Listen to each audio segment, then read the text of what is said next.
Well, good morning, everybody. It's 8:45. I'm Montgomery County Commissioner Judy Dodge. We plan to get started right at 9 a.m., but in the meantime, I'm going to turn it over to Brian Raisin, an Associate Professor of Community and Organizational Leadership at OSU Extension. He will help us make some connections with each other through some conversations about our relationships with food before we get started with today's summit. Thanks, Brian. Thank you, Commissioner. I am so excited this morning. I'm outside. I was out for a walk this morning. The colors are just gorgeous. And so I was thinking of just about, the trees, the oranges and the leaves were making me think of pumpkin pie. Sorry, big truck's honking the horn.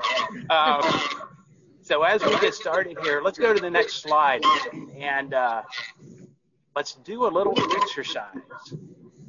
What I like to do when I'm Zooming, for folks especially who are logging in early, to try to make it as if in person we would be chatting and we would be talking about how things are going, etc. My mic, just double checking. Mute for a second. Okay. Might be Haley, health commissioners. Get a couple of them that are open. Yes, Brian? I said it might be your mic, a little bit of feedback. Okay, let me fix that for you. Let's try now. Okay, hey, yeah, that cleaned up the echo. Sometimes that happens. So, and if we were in person, we would be probably getting interrupted. So I like to try to make these meetings, because we have them all the time on Zoom, more personal. And so one of the things to do is to kind of have an unofficial start and to connect with each other a little bit before we jump in to the actual meeting, whatever that may be. One of the methods that I've used that's kind of fun is to just kind of ask an imagine question or a think about question. And so for today, of course, germane to food systems and the Food Summit, and applause again to the commissioners for their work in hosting this every year. It's wonderful. I am so thankful for our commissioners, great folks, and Commissioner Dodge especially leading this effort. Thank you. So today, let's jump in and let's start thinking and get our minds thinking about food. So picture in your mind one of your favorite foods. Go ahead to the next slide there, Haley. So think about it, like actually get that picture. Now the question, to really make it more real, is to think about why it's your favorite food.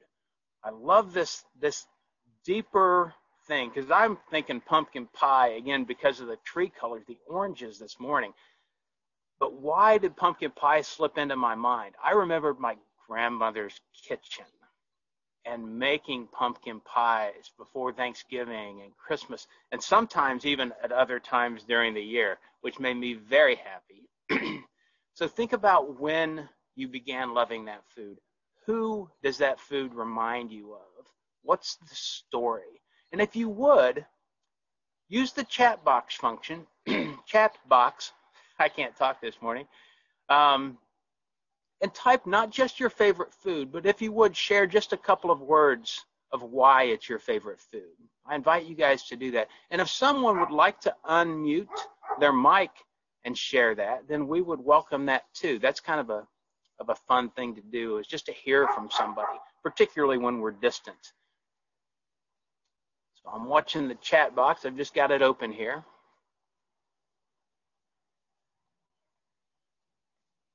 Pizza, crispy and cheesy. So why pizza, crispy and cheesy? Oh, microgreens. Nice. My father had a garden. There we go. So Sally Leatherman, that connection. The turkey at Thanksgiving, family gatherings, Erica, yeah. That's, so often it is family that we relate back when we think about food. Could be something we discovered later.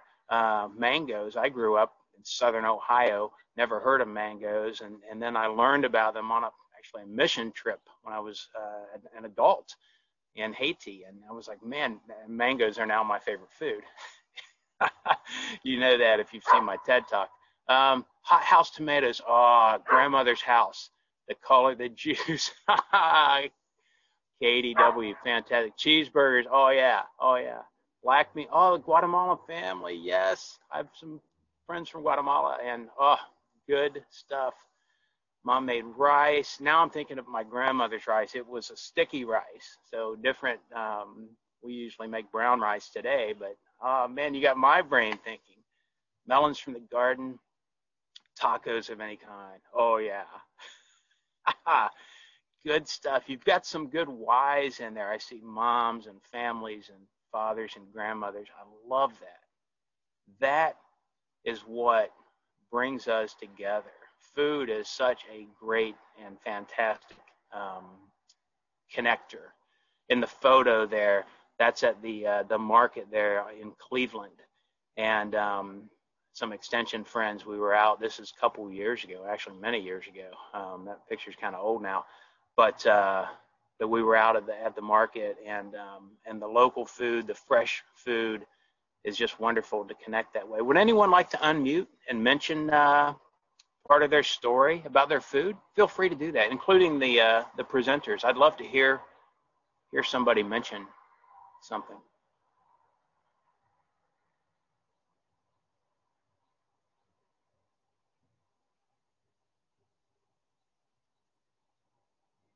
Okay, I was just like my students yesterday. I had a graduate class and nobody was unmuting, but then they got going and then we started. So let's go to the next slide, and I'll give you a little bit of background behind this.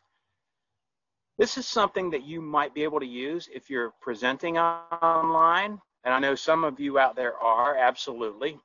Or if you're just in a meeting, you could do it as a suggestion to bring a little life to the meeting. So what just happened?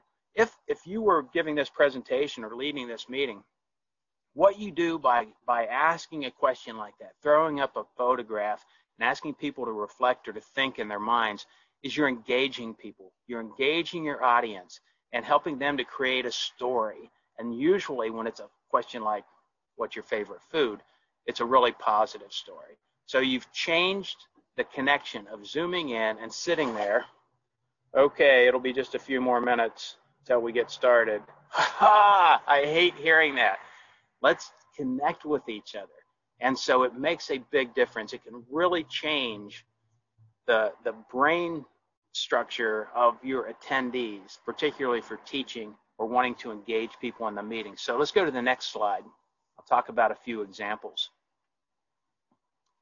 So Chad Littlefield, I've got to give this guy credit. He's actually going to be our keynote speaker at our Ohio State Extension annual conference this year. And I met him about a year ago at another conference. And he's got these great tools and a philosophy. He asked the question, and I'm dying that we're not together as we have been so many years for this food conference. But Chad asked, how can we make the engagement not just as if we were in person, but instead, how can we make it better? And he gives an example of that. Say I just did this with 150 people in a national Zoom meeting with extension folks from around the country. And if we would have all been together, and I asked a question, and it was a question that we were gathering some data and looking for some themes and some responses that might help move us forward on an issue we were talking about. And the issue was on diversity and inclusion.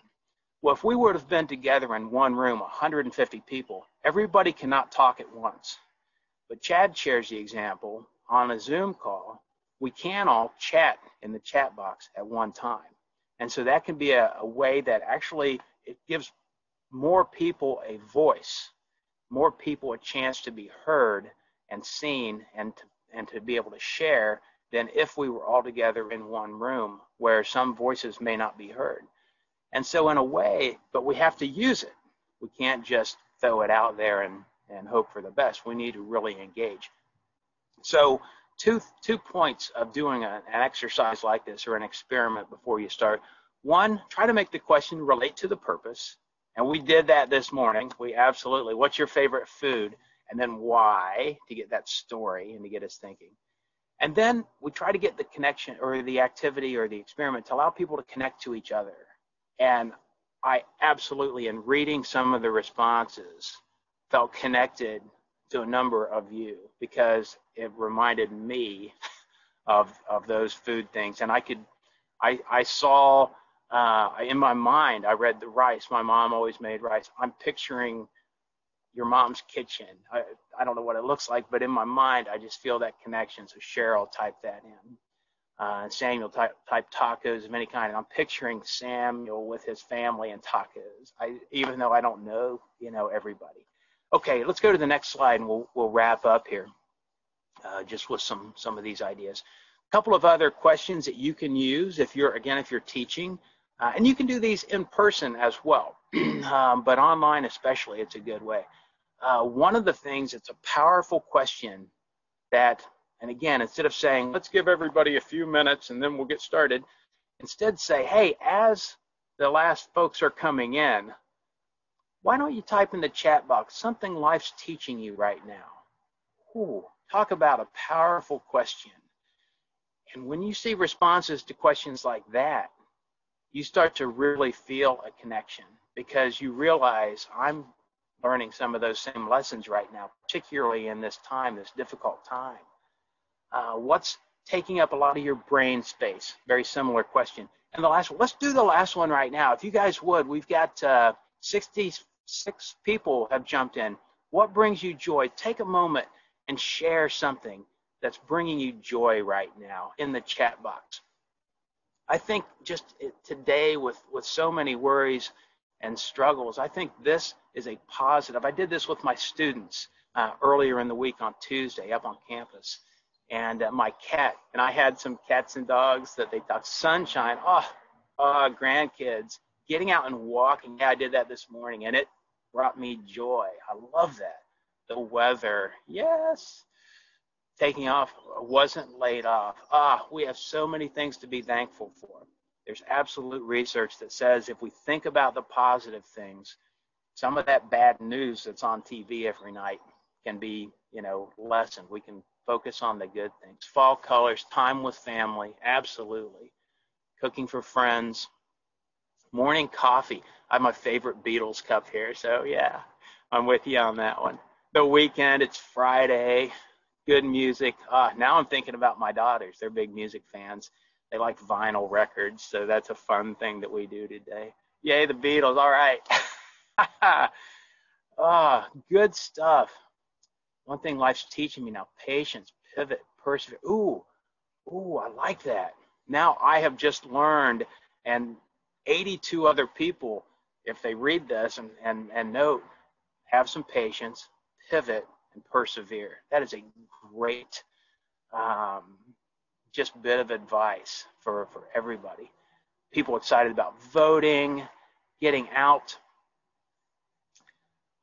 Be resilient. Life's teaching me to be resilient. Favorite color, autumn times. Oh, yeah.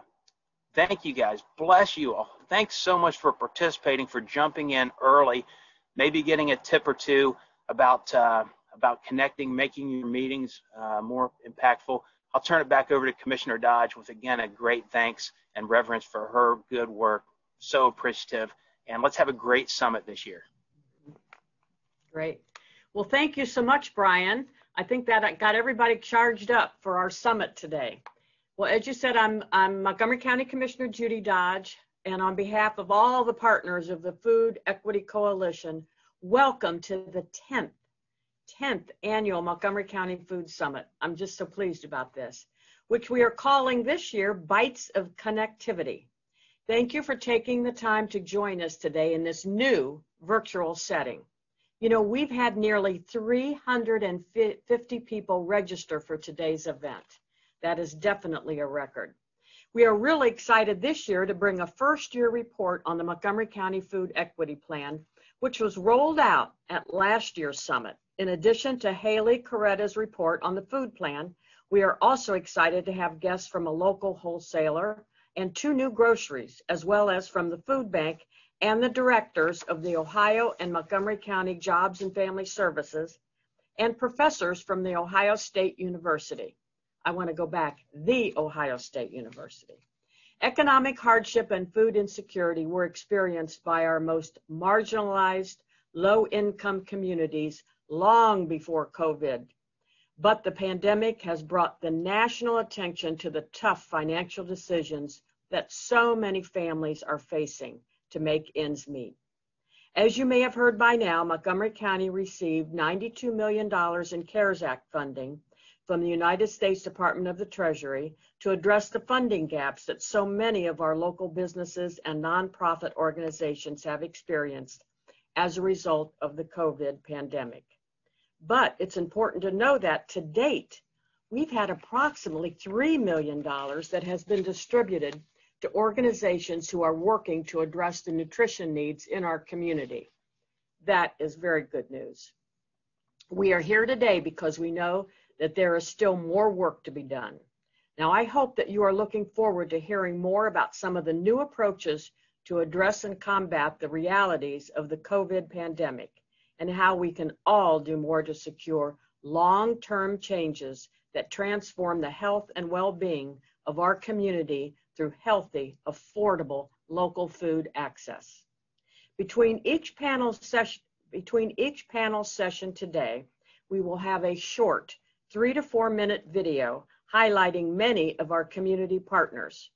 I want to thank Deb Decker and Brianna Wooten from the county's communication team who put together these videos and offer my gratitude to all of you who took the time to be interviewed.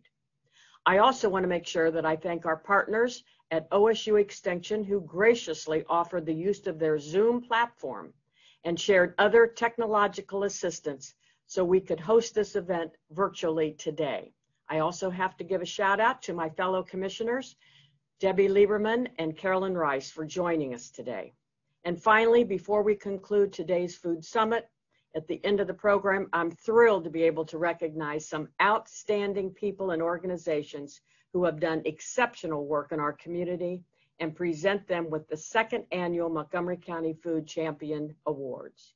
But now I want to turn it over to Jeff Cooper, Health Commissioner for Public Health, Dayton and Montgomery County, to offer his introductions. Thank you.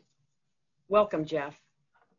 Well, thank you, Commissioner Dodge, and good morning, everyone. As Commissioner Dodge indicated, on behalf of Public Health and all community partners, we welcome you to the 10th Annual Virtual Montgomery County Food Summit. Boy, think about that term, virtual, or oftentimes we hear remote. New terms for all of us, but those are terms that probably define how we conduct business for the foreseeable future. And it's been an adjustment for all of us. Obviously, COVID-19 has been an extremely difficult time for all of us. It's even more difficult for those who are less fortunate and more vulnerable. It's been especially trying on our food system, and it's created new barriers to accessing fresh, healthy foods in our community. So, one good thing about this Food Summit is that we're excited for you to hear about how we're overcoming those barriers that many individuals continue to experience. So, for example, you'll hear today about new SNAP policies, expanded food delivery options, and collaborative grassroots efforts, and that's really important. So regarding COVID-19, obviously public health has been at the forefront of that in terms of trying to limit the spread of disease within our community. So we've been collecting a lot of epidemiology data because all of the public health interventions that we recommend are data-driven. They're based on science and data. And so we're doing that data collection, we're doing the case investigation and contact tracing so we can quickly isolate ill individuals and identify close contacts and make sure that they take protective measures and self-quarantine. We're providing technical assistance to businesses to manage this pandemic, and we're also maintaining a call center to respond to citizen inquiries. But that's just part of the work that we're doing. We continue to offer all of our foundational public health programs and services, especially those aimed at overall community health improvement. So obviously promoting maternal and infant vitality, combating drug overdoses, and for today's purposes, establishing and assuring community food security. So prior to the pandemic, 17% of our community was food insecure. 70,000+ residents participated in SNAP, and too many of our neighborhoods were considered food deserts. And the sobering fact is that unfortunately, we know those numbers have increased as a result of this pandemic, especially amongst our most vulnerable populations. So that's why we remain committed to promoting health equity for all Montgomery County residents and creating a fair and sustainable food system that benefits our economy, our environment, and our people. So think about it, food is one of our most basic needs. It not only helps keep us healthy, but it's one of the best ways to connect with one another in these very unprecedented and very difficult times. It's part of our culture. It's part of what defines us as humans. So I encourage you to continue to stay safe, practice healthy habits, and find creative ways to support your neighbors and our food system. So now I'd like to introduce Tony Hall, Director Emeritus of the Alliance to End Hunger, former Congressman and Ambassador, and founder of the Hall Hunger Initiative. Thank you, Commissioner, and thanks, Commissioner Judy Dodge, for putting this together. And it's great to be a team with you two. And thank you again for this most important Montgomery County Food Summit. I want to thank Erica Mattingly and Shanda Hanenauer, too, also, who have worked with us to bring all this together. We need to be here together and focus on hunger. We continue to read about increased hunger here in Dayton, across America, and around the world. And of course, many of you don't need to read about it. You see it every day in the work that you do. Just a few days ago, the Nobel Peace Prize Committee focused attention on the international hunger when they presented this year's award to the UN's World Food Program. And I had the great honor of working with this project. I was the ambassador to the UN World Food Program, and it's the largest humanitarian program in the world.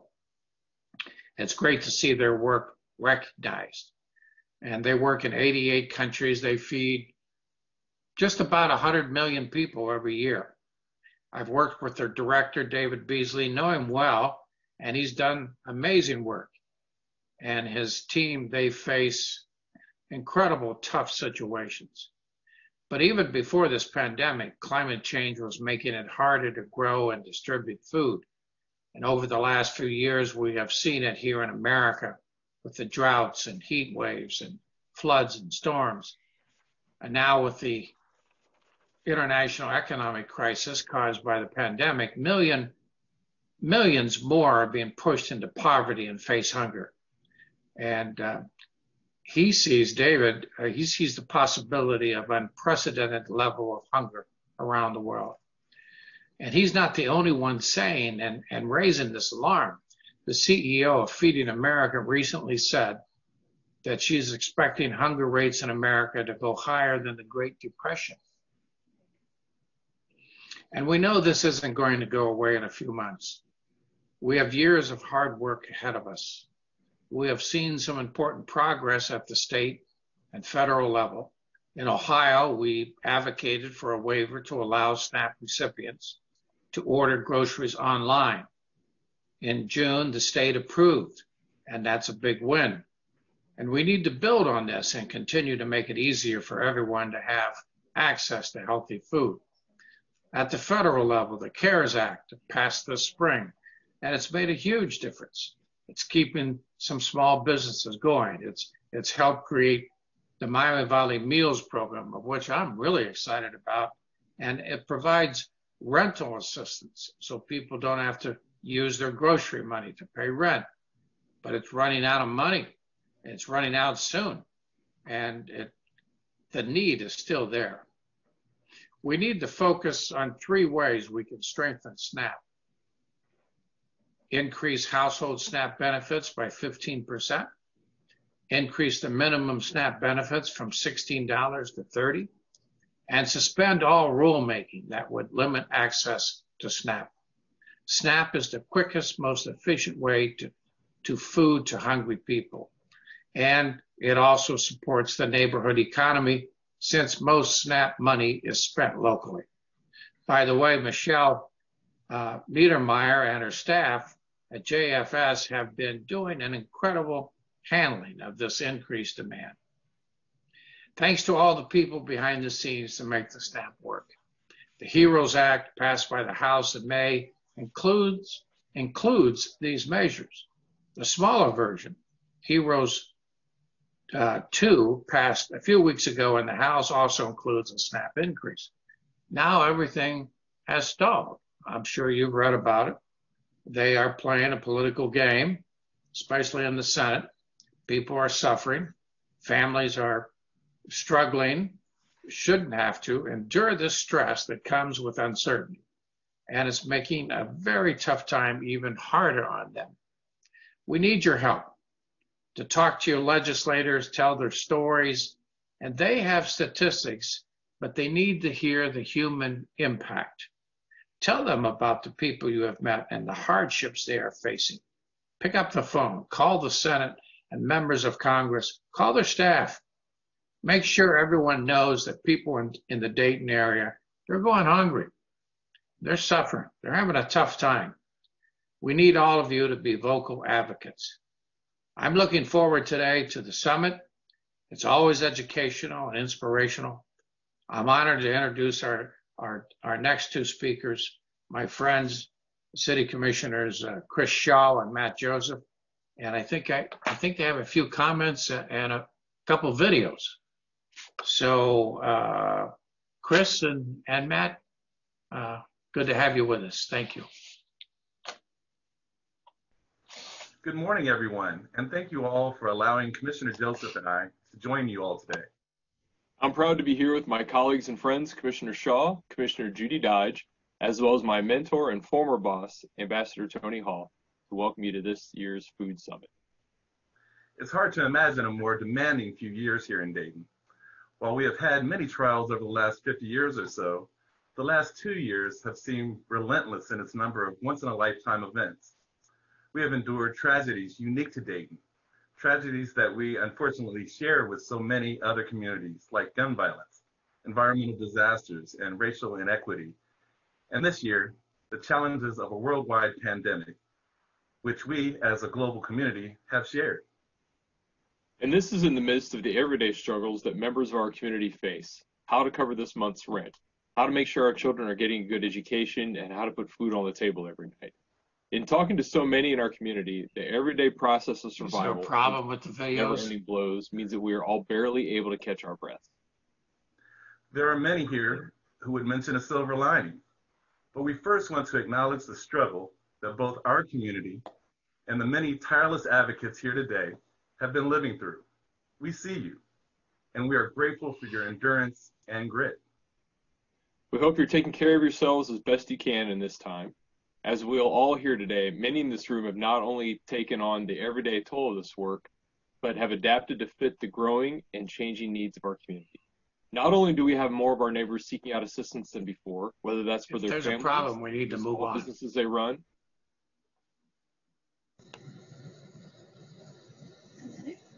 Is that better, guys? Okay. Well, thank you all so much for your thoughtful and kindness remarks that you made today. Thank you so much, Jeff and Tony and Matt and Chris. Thank you. So I want to kick off the summit now. We're getting ready to go. We're getting ready to roll by introducing Haley Carretta, Food Systems Project Manager from Public Health Dayton and Montgomery County, to give an update on the Montgomery County Food Equity Plan. I want to mention that there will be time for questions and answers after her presentation. So please feel free to submit any questions in the Q&A box at the bottom of your screen, and we will address them at the end of Haley's presentation.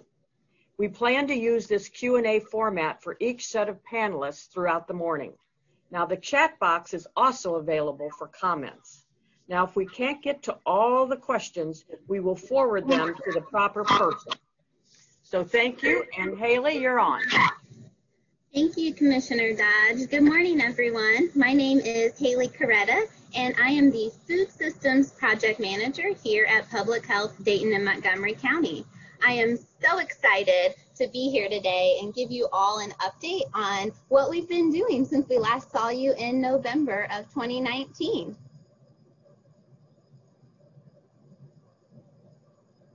As a quick refresher, the mission of the Food Equity Coalition is to increase community food security in Montgomery County by decreasing food waste, increasing availability of healthy, affordable local food, and decreasing food insecurity. And what are our objectives? We want to align goals, strategies, and activities of existing work going on. We're very blessed in Montgomery County to have a lot of really amazing work around community food security. So how do we work together better to make a greater impact?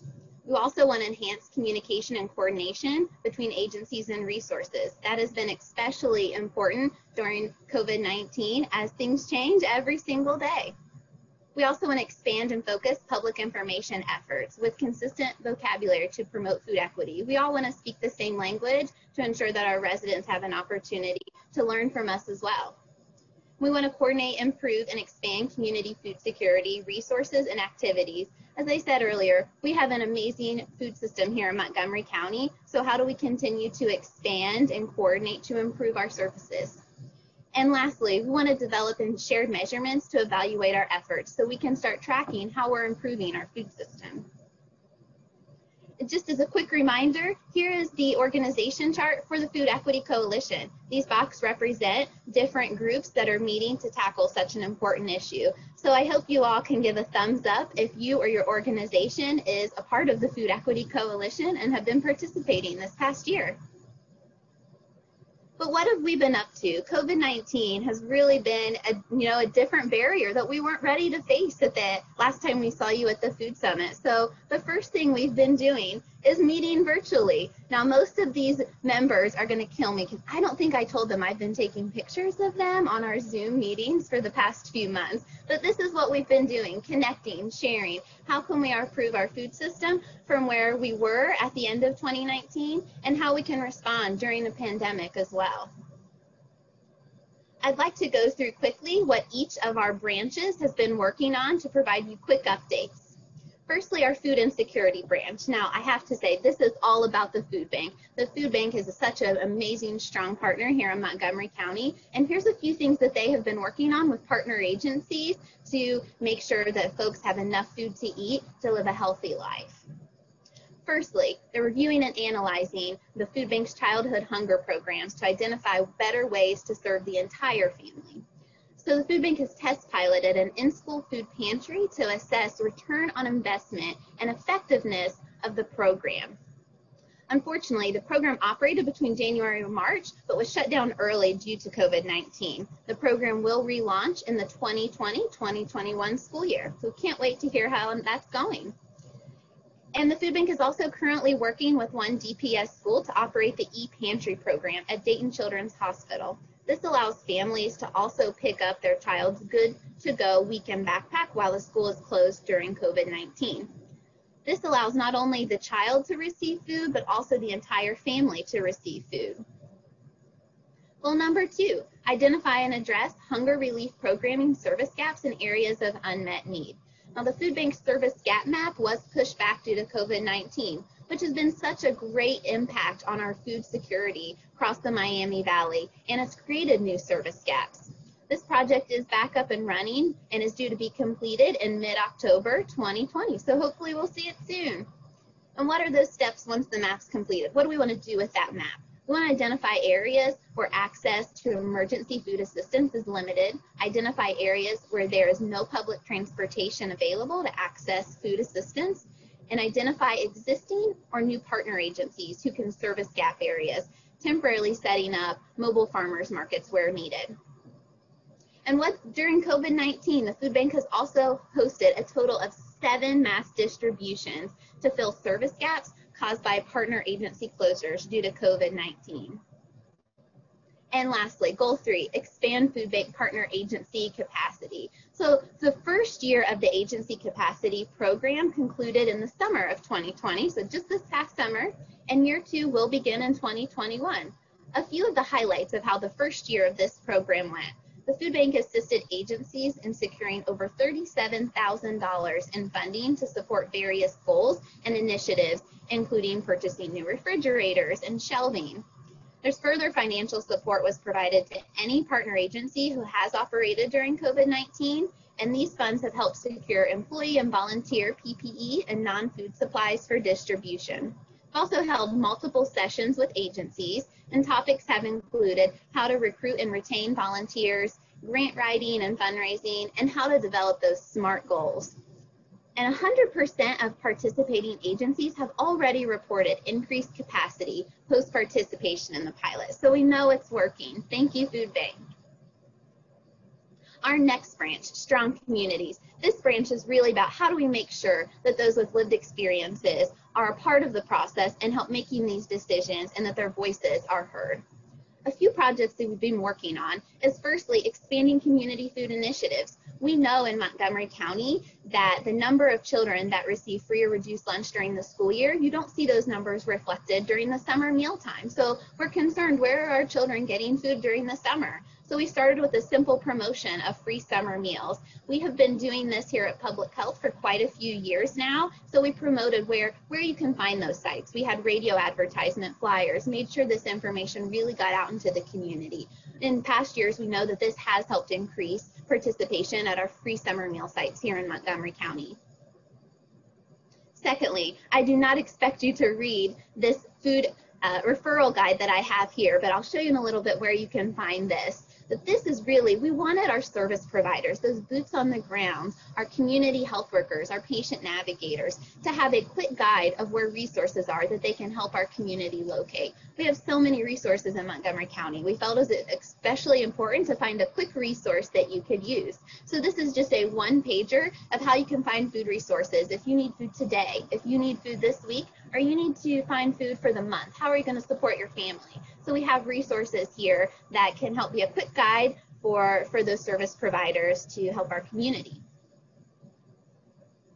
And goal number 3 was to ensure inclusion of those with lived experiences in conversations and policy making impacting our food system. And this is really what the Strong Community Branch has been focusing a lot of their time on. We want to see membership of those with lived experiences with community food security throughout the entire coalition. So we've been doing outreach efforts to other coalitions, to community centers, on Facebook, and to other nonprofits. We're also exploring new ways to engage community residents. COVID-19 has made things a lot difficult for us to meet, but I think that also brings us an opportunity of how do we connect with our residents without asking them to drive somewhere, or how do we do this in a safe way to keep them engaged and to hear from them. Our next branch is Healthy People. Healthy People has one big goal. They want to develop healthy food zones in areas with low community food security. And they had identified, if you can remember from last year's Food Summit, that they wanted to focus on 45426, that is Trotwood, on 45417, West Dayton, and 45403 in East Dayton. They had some really amazing community focus groups planned in early spring to help listen to residents before they started any of this work. Now, unfortunately, as the pandemic began, we had to cancel those. So the first thing the branch wanted to do was create a quick COVID-19 resource flyer for individuals if they were looking for food resources. Now, this was important because this identified a lot of the new efforts that had just started during COVID-19 around food. So we had 3 of those flyers made, one for West Dayton, one for East Dayton, and one for Trotwood. And lastly, community conversations. We're figuring out how to do this now in COVID time. I encourage you to take the Healthy Eating Habits and Grocery Shopping Survey, and you can find the link on our Facebook page and in the chat box. This is a quick survey where we just want to learn about how do you shop? What are your family's eating rituals and food preferences? And we'll continue doing this through virtual focus groups with community partners throughout the rest of the year as well. So stay tuned for those. Our next branch, Sustainable Ecosystems. I'm excited to talk to you about the IDEO Food System Vision Prize. This is a competition, an international competition that the Sustainable Ecosystems branch applied for. Now, it's pretty amazing. They became a semifinalist, the top 79 in the world out of 1,300 applications. This application was about mobilizing our community around solutions to combat climate change and food shortages that will affect all of us by 2050. Their vision is to advance a regenerative and climate resilient food system with equitable economic benefits through the development and support of 1.5ers. These are young leaders who can mobilize our community around a mission to live 1.5 degrees Celsius lifestyles. And this is all about the IPCC targeted 50% carbon emissions by 2030. And this is achieved almost completely through the region-wide food system transformation. So what were they thinking about doing with this opportunity? They wanted to mobilize young leaders, or what we call our 1.5ers, for community-wide response to the climate crisis through regenerative and equitable food systems. So they were looking at engaging our region. They had already done a lot of cool ways to community engagement through Zoom and through different meetings and with schools for storytelling, art, and providing more information. They wanted to train 1.5 growers. We want to support sustainable soil practices and workforce development in our food system. We also want to create 1.5 consumers. This is about institutional buying of local foods and a healthy eating, cooking, mentoring program. And also to broaden participation and leadership and making sure that our local neighborhoods, businesses, schools, and churches are a part of this process. Now, while we didn't get to the final to really receive that funding, this has created a lot of energy in the Montgomery County and Miami Valley community around this project. And so now at the University of Dayton, they have started the Dayton IDEO chapter, and this is really going to help continue to fork this work forward. I'm really excited to see what we can provide for all of you next year at the Food Summit in this space. Our next branch is Vibrant Farms. This is all about our growers and our agricultural community in Montgomery County. One of their first goals was to enhance communication amongst farmers to share resources and plan collaboratively. So one of the first things we did at the beginning of the pandemic was to do a Montgomery County producers webinar. This is where we partnered with Ohio State Extension. So thank you very much for offering this for us and for our community. But it was about what are those COVID-19 impacts, barriers, and facilitators on our agriculture? And how do we share resources? What is everyone working on? What do you need? And really just how are you doing? This has been a difficult year. And sometimes it's just as simple as asking our food system, how are you doing? How are things going? How can we help you? And another goal, their goal 3 is to promote agriculture education programs to Montgomery County growers. The Ohio State University Extension Office, for the first time ever, was able to do virtual good agricultural practices training. This provides our growers with those basic steps of how we make sure that we are providing good and safe food for our community. And they've also been able to do some Master Gardener virtual public education series as well. I'm sure we're going to see more of those continue.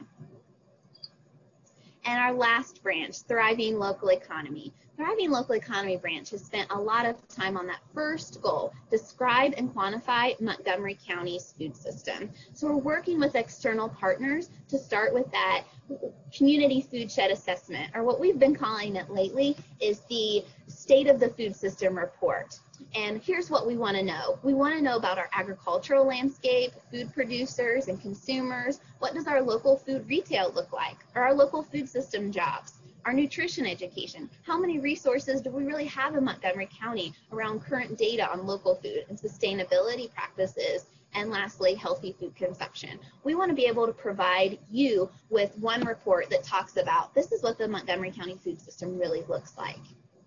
And our next steps, we want to address those barriers once that report's given and utilize opportunities for grant writing and prioritize policy and advocacy in our food system.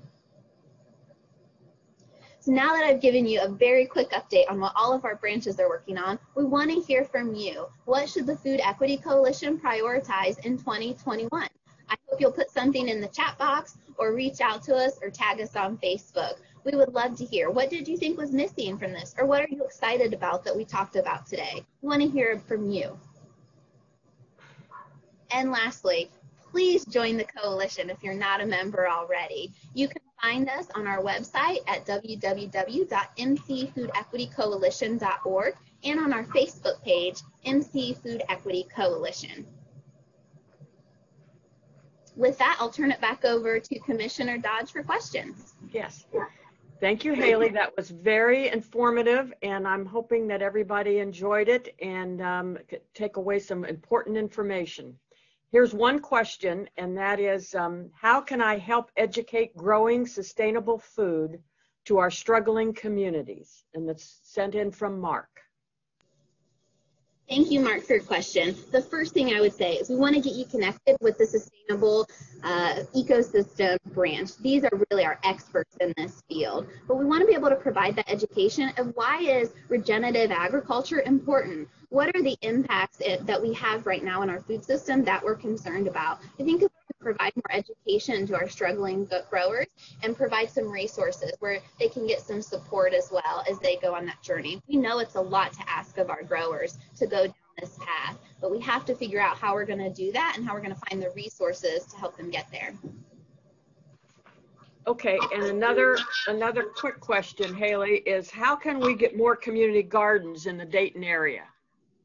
Sure. So how do we get more community gardens in the Dayton area? We just find support. You know, one of the biggest difficulties for us with community gardens, we have to find that nonprofit, or we have to figure out how we're going to have folks sustain those gardens. You know, what we don't want to see is we start a garden and then the sustainability of that garden, there's no one to really keep it growing or get it ready for the next year. And so I think that's the first conversation, talking with neighborhoods. Maybe we could find a neighborhood that's really passionate about doing this for their community, or how do we partner with a nonprofit that can provide the services to keep that up to date. You know, we have a lot of community service projects that go on in Montgomery County as well. So how do we partner more with folks that need hours in our community to keep gardens going as well? Okay, good. Okay, thank you, Haley. We still have some other questions, but because of time, I think we're going to move on and we're going to get these questions to you, Haley, and then you can respond to the individuals. So thank you all. So now we're going to take a little video break, and this is a short video. It's going to highlight the ways that Five Rivers Metro Parks has encouraged community gardening and giving back to the community this summer.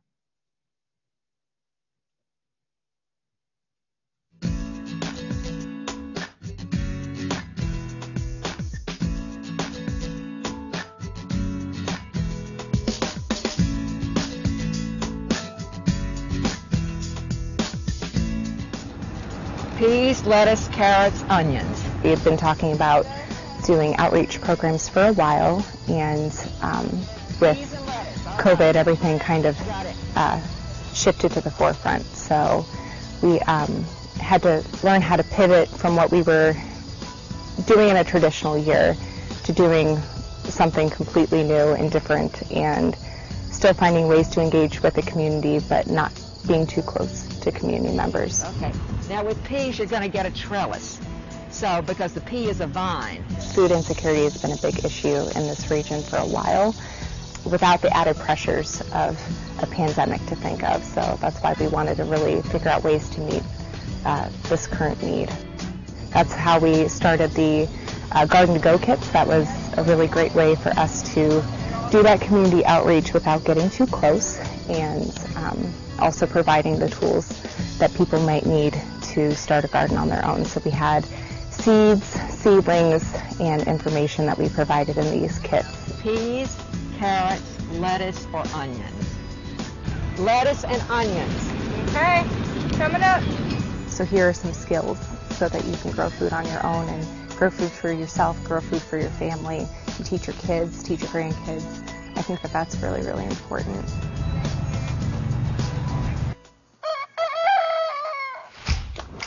A lot of what we've learned through this program this year is the importance of linking up with community partners that are already doing some of the same work and figuring out ways to help each other rather than reinventing the wheel. Here's some purple beans. So this goes to Access to Excess. We'll do a big harvest on Wednesdays and Fridays, and we're a food donation site here for Access to Excess, and Wagerson is as well. But we collect community-grown produce on the porch up there, and then Access to Excess comes, they take all the produce, seeing the pride of community members as they bring, grocery bags full of homegrown produce to our donation drop-off. Oh, and the long day, I know. And it shows the strength of our community, and it also really shows that our community is full of helpers, and I think that that's a message that we all really need right now. Thanks to people like the Metro Parks and Kate, who cares so much. She really has been just a huge advocate for donating your extra and letting us distribute it to the people that don't have access to it. So couldn't work without collaboration. That's what we believe in. I believe in. Yeah. Same. Yay, Jen does a beautiful job at setting up the donation stands, and they look very much like a farmer's market stand, and people who come are given choice, and a lot of times people aren't given choice. They're just given a box of produce, and here you go. Whether or not they know how to cook the produce or like the produce is something else. We're doing at least a produce stand or distribution at least once a day, so there's always the next place to take it to. If we absolutely have to and stuff ends up going bad, which it does happen sometimes, we have relationships with some chicken farmers and some hen farmers, so we'll give that to them, and then they'll give us eggs if they have extra. We don't want to take away from anybody. Only that's our motto. We just want your extra. Any kind you can think of. Between the donations with the Metro Parks Gardens and the donations that we've received from the community through our donation drop-off program, we've donated over 2,300 pounds of produce this year that are given directly to families in the area who need it.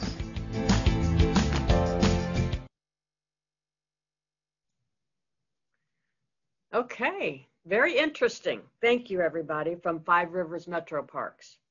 Now we're going to have a presentation from Kimberly Hall, and she's the Director of Ohio's Job and Family Services, as well as Michelle Niedermeyer, Montgomery County Director of Jobs and Family Services, who will cover some of the changes that were made to the Supplemental Nutrition and Assistance Program, or SNAP, during this pandemic.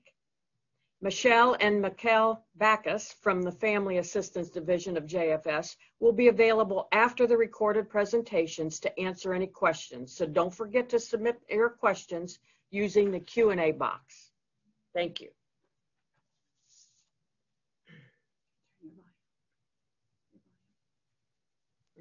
Joining us today is Ohio Department of Job and Family Services Director Kimberly Hall. Director Hall was appointed by Governor Mike DeWine in January of 2019. She earned a bachelor's degree from Columbia University in New York City and a Juris Doctorate from Fordham University School of Law.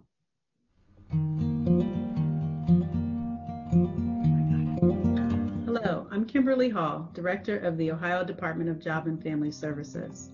I regret that I can't be there in person, but I am deeply honored to be able to speak to you today and so very grateful for your partnership. Access to food is such a fundamental human necessity. It is so fundamental, in fact, that many of us take it for granted. We know that many Ohioans struggle to put enough food on the table for themselves and their families, especially during this COVID-19 emergency, which has devastated the entire nation. I am extremely grateful that since the start of the pandemic, ODJFS has been able to provide more than $883 million in additional food assistance to Ohio families. This includes monthly emergency allotments to those in the Supplemental Nutrition Assistance Program. We have issued these 7 times to ensure that everyone received the maximum amount possible for their household size. It also includes the pandemic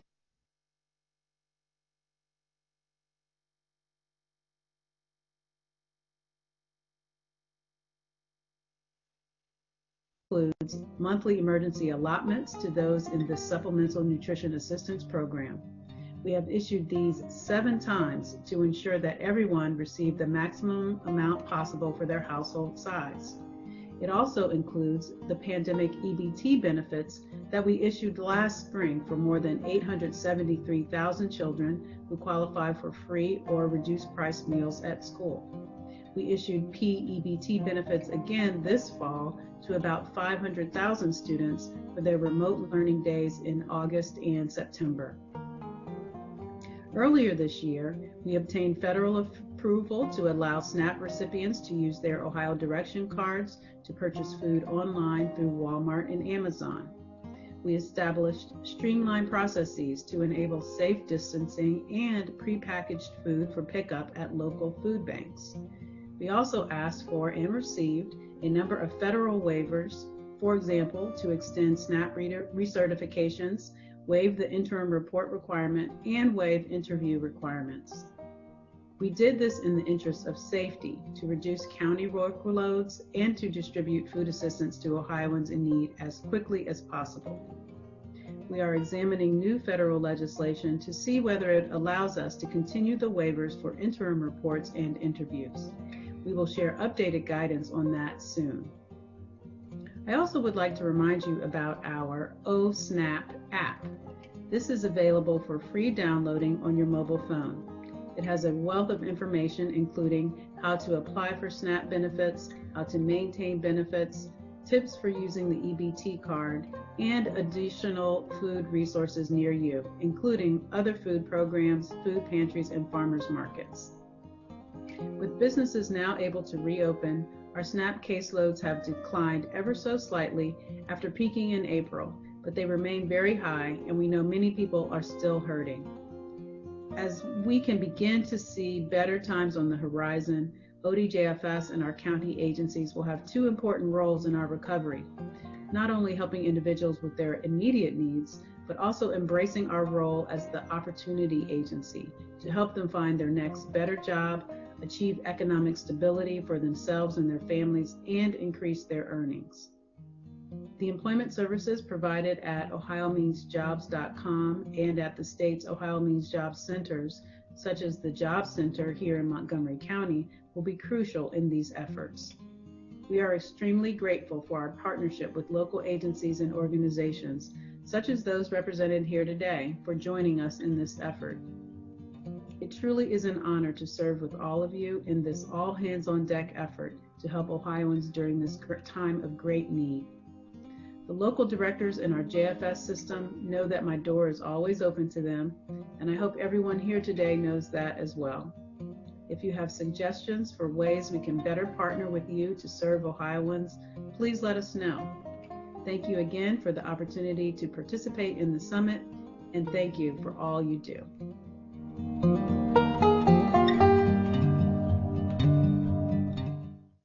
I would like to thank Director Hall for participating in the Food Summit. She has been working closely with the counties to understand what is happening at the local level and really keeping a pulse on how federal and state legislation impacts our work. We greatly appreciate her efforts.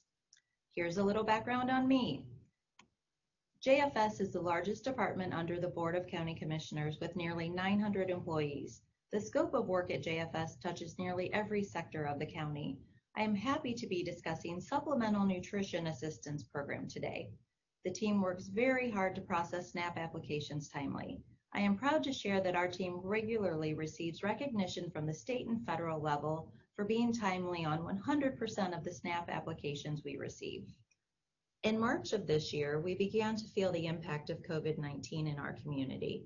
At that time, we had approximately 69,000 recipients of SNAP. COVID created an increased need for supplemental nutrition as students were not in school receiving breakfast and lunch, and parents were being laid off as the pandemic numbers continued to grow. By the beginning of July, we were at our highest amount of SNAP recipients, over 82,000, which resulted from over 13,000 new applications. Recertifications were waived for those already receiving assistance, which allowed us to promote social distancing at the job center as people weren't required to come to the agency for interviews. It was also recognized that the administration of an ever-increasing number of applications, especially at the onset of a pandemic, could pose a challenge to counties. Due to the pandemic, we made several changes to the job center and how our operations and programs are handled to ensure the health and safety of our employees and the public. We installed an external Dropbox, allowing individuals to submit applications or other documentation 24/7. We promoted accessing our services through the self-service web portal and online applications to reduce the need for individuals to visit the job center in person. This allowed us to adhere to social distancing guidelines while still providing these essential services. To ensure that clients had access to these online options, we expanded our Wi-Fi connection to the parking lot of the job center so clients could have Wi-Fi access on site. As of June 15th, we had a limited reopening of the job center that included our blue doors, which gave access to clients for scanning and forms. We are offering in-person appointments for clients with complex cases and those without internet access. Masks are provided to visitors as needed, and we are managing the number of individuals in the job center to allow for social distancing. Another virtual option for accessing our programs includes the County Shared Services line. During the pandemic, we expanded this service to include food and cash assistance, as it originally only handled Medicaid.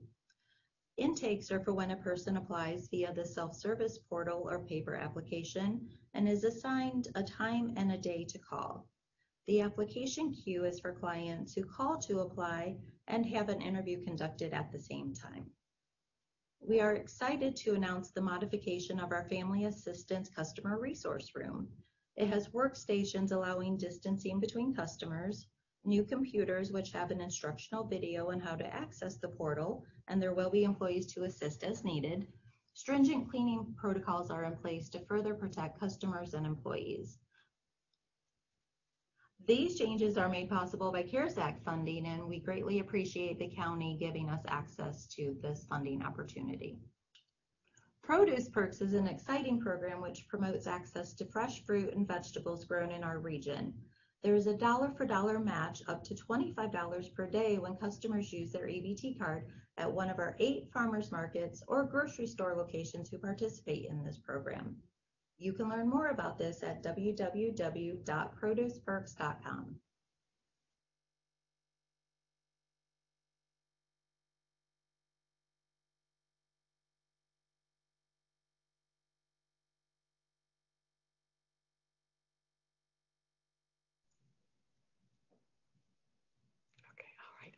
Come here.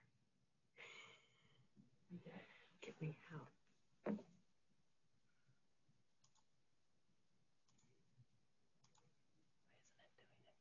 Hey, you're on. Okay, sorry. This is, technical things you never know. Thank you. Thank you. That was very informative. And we have a question. And this is from Carol. Where can we find more information on the OH Snap app? So you can go to the state website and find out additional information at the OH Snap on the OH Snap application. Okay, and we just got another question, and this is, what has been the biggest challenge you faced in helping so many new people during the pandemic? So we've definitely been challenged by, now we're engaging families who weren't typically SNAP recipients. They're new to the program, and of course they've been shifted to using our resources because of loss of jobs due to pandemic or layoffs and things like that. So we've just had to make sure that we're using the right language with these new families, making sure that they understand our programs and our benefits, how to access our services, benefit distribution history. So it's just been a learning curve for the community. Okay. Well, thank you very much. Very informative. Thank you. Now we're going to take a look at how the Dayton Food Bank has met the needs of those who are facing food insecurity, many for the first time in their lives during this unprecedented pandemic.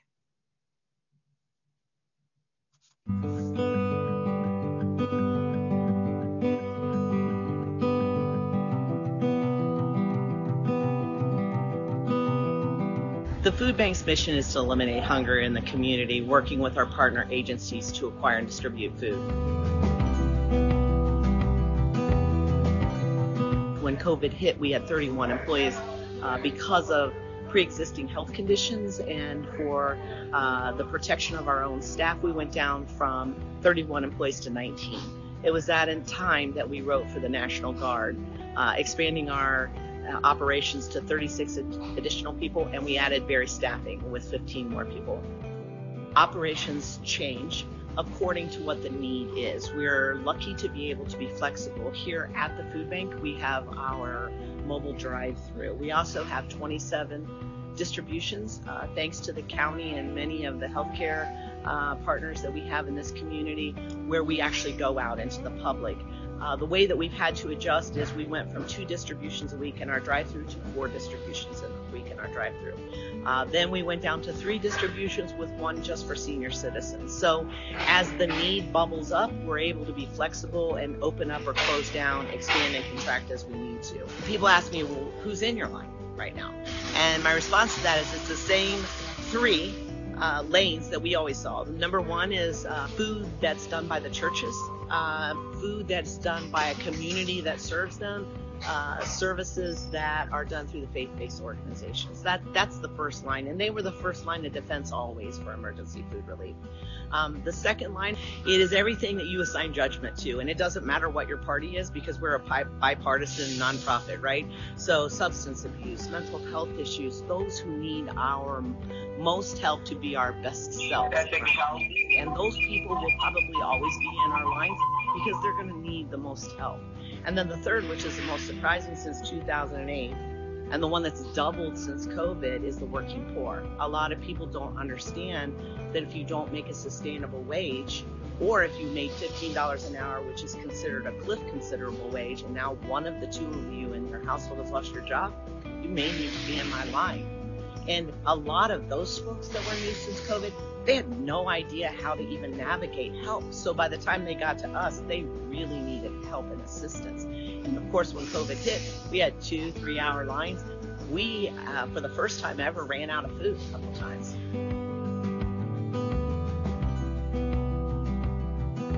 Because when 2008 hit, we didn't see the line stabilize until 2015.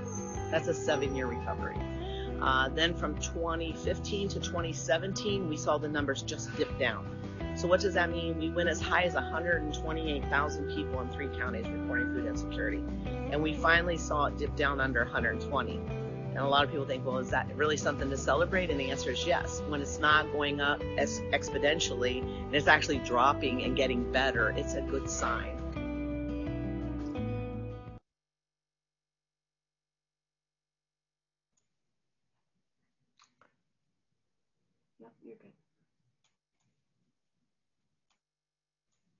Okay. Thank you, Michelle. Okay. Now I'm excited to introduce our next set of presenters. Now you're first are going to hear from Trudy Elder, who will give you a sneak peek of Homeful's new mobile grocery store that we first heard about at last year's Food Summit. Then we're going to get an update from Lela Klein on how the Gem City Market is progressing.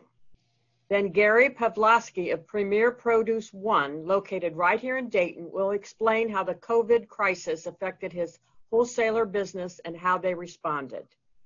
Now we're going to begin with a video from Homeful narrated by Tina Patterson.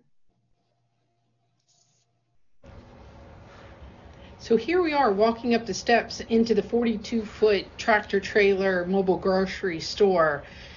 This is the entrance for that people without disabilities will be using. You can come in, you can see our racks are empty, but we are about to load it up really soon with lots and lots of other items for the grocery store. People will come in, you'll be able to see up to 350, close to 500 items, I think, in total. There's our coolers, which will have everything imaginable in there, from fresh meat and dairy. Again, your walk down here, these are aisles that are large enough for wheelchair accessibility. Our point of sale system rolls out into the center, which is where people will be able to check out. Again, items from household goods to fresh produce and so forth. Then we get down in here, and this is our frozen foods, which is all the stuff people need to raise a family and so forth. You come around here, again, back to where our checkout aisle would be. Again, you can have large enough aisles where people can go around each other. We believe we'll be able to accommodate up to about 12 people at any given time. We even have a wash sink for spills and so forth. Also loaded into here will be our security system, which there are cameras throughout the facility here, as you can see.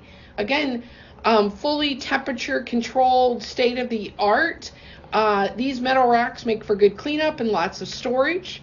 This is the handicap accessibility, as you see, where people with disabilities can come in as well. We get to control that. We are really, really excited about what this truck can do.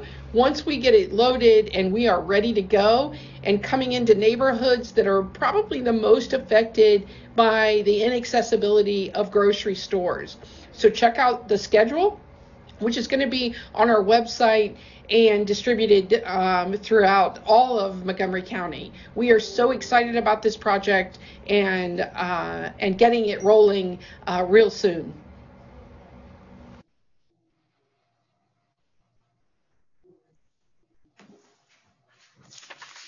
There we go. Thank you so much, Commissioner Dodge. As you can probably see in here, I am not Tina Patterson, but I am Trudy Elder, and I've had the honor to work alongside Tina for the last 20 years. And I can tell you, both she and I couldn't be more excited about this mobile grocery store rolling out.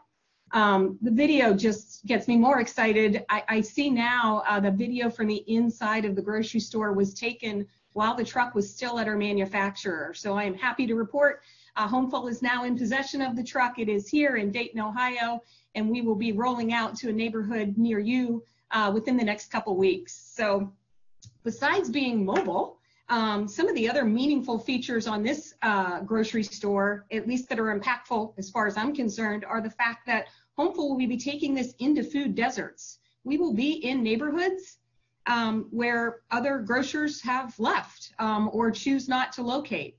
So we're excited about that, and that's in part because of our host site partners. So we have started out with 10 community partners. Those are neighborhood centers, churches, hospitals, where we will be visiting every week. So we'll have 10 stops per week to start with, and we are just thankful for their generosity and flexibility while they work with us on this. It is called Grocery Greens and More. We will have a lot more, including ride-along complimentary services that will follow the grocery store, from nutrition education to food demonstrations, health screenings. There are 3 products, however, that we will not be selling. And these are high dollar value items for other grocers, particularly corner stores. But I can tell you our mobile grocery is not going to sell alcohol, cigarettes, or lottery tickets. The program is also a jobs program for the folks that Homeful serves. So whether that would be our grocery stockers or even our cashiers, those are folks who have lived experience battling poverty and food insecurity at some point in their own lives. We're thrilled to accept, in addition to cash, debit, and credit cards, we are thrilled to accept SNAP, EBT, and probably most importantly, the corresponding incentive programs that go along with those, like Produce Perks and the Senior Farmers Market Nutrition Program, so that we can help low-income consumers in particular maximize their shopping dollar. And again, looking forward to it. You can find out more information. We hope to have the schedule out to the community in the next week or so, and we hope to hit the road on Monday, October 26th. So please keep an eye out. You can visit us on Facebook and Instagram at Homeful Mobile Grocery.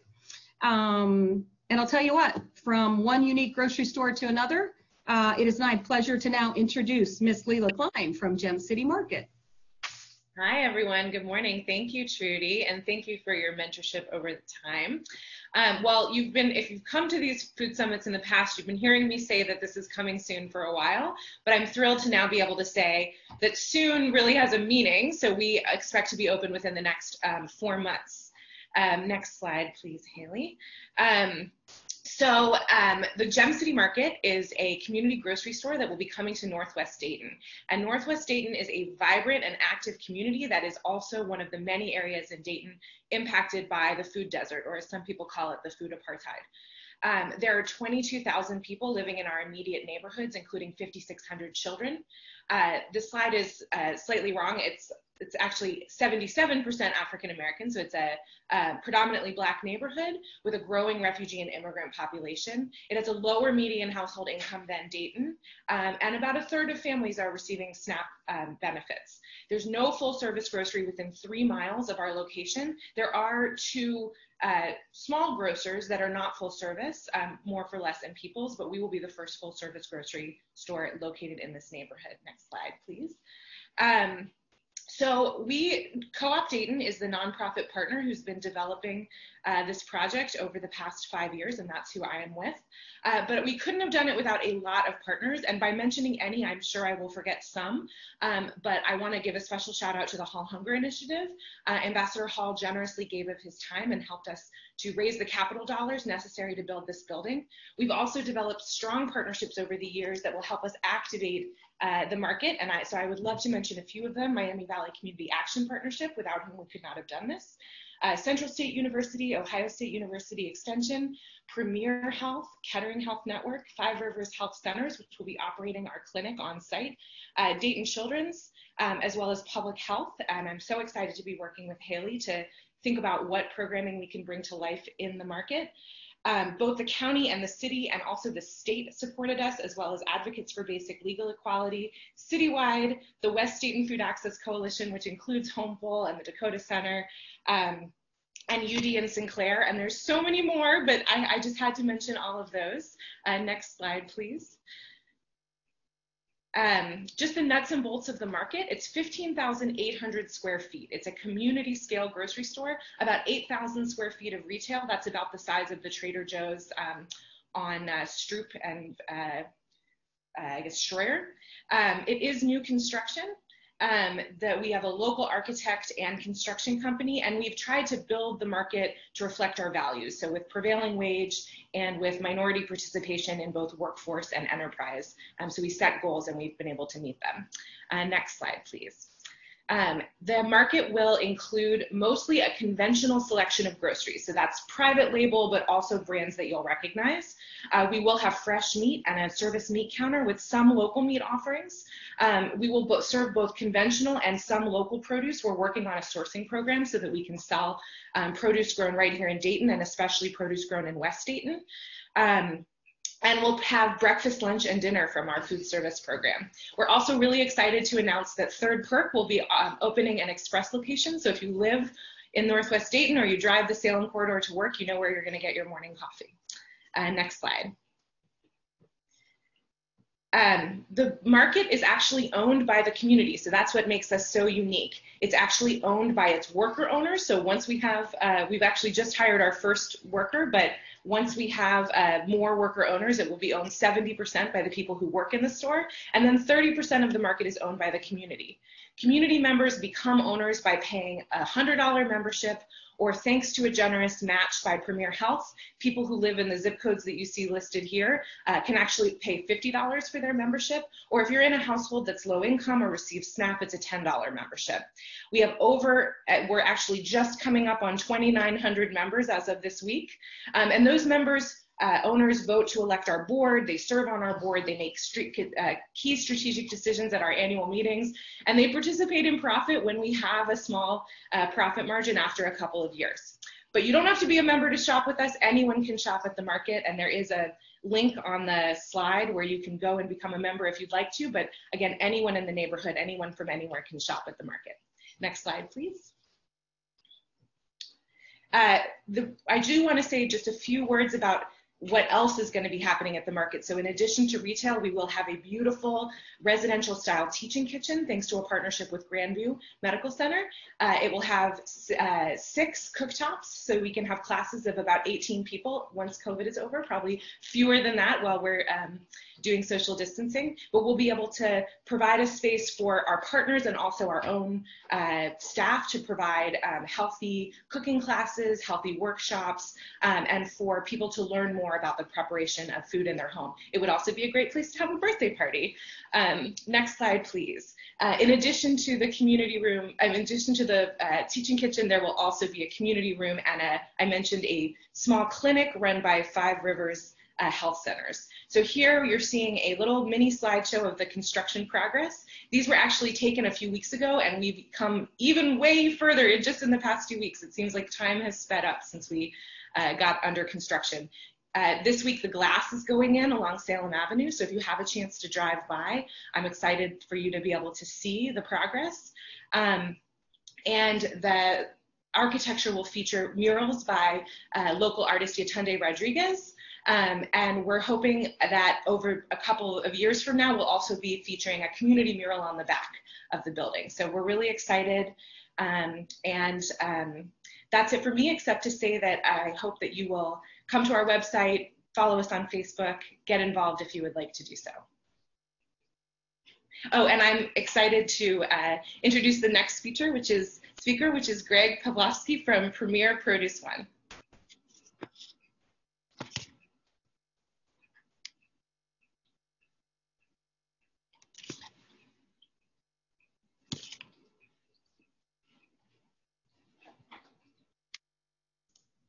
Gary, you are muted. How about now? So, forgive the technology. Let me start by thanking everybody involved in planning the summit. This is our first year attending, and we are proud to be able to offer the wholesale perspective for the impact on food in the year of COVID. So, start by offering a little bit about my company. Next slide, please. The company is a wholesale distributor of fresh produce and other food items, but mostly fresh produce, to food service companies. So we're the distribution component of the supply chain for food to restaurants, healthcare, education, and other food service customers. Many of the partners that Lela just named would be customers of ours. We were founded in Dayton, and it's a family business for myself. In addition to Dayton, we have offices and warehouses in Columbus and Cleveland. Pre-pandemic, we were about 235 employees, and we do serve the entire state of Ohio, along with the adjacent counties of Kentucky and Indiana. So anything that I offer you would be a statewide perspective as well as countywide. Next slide, please.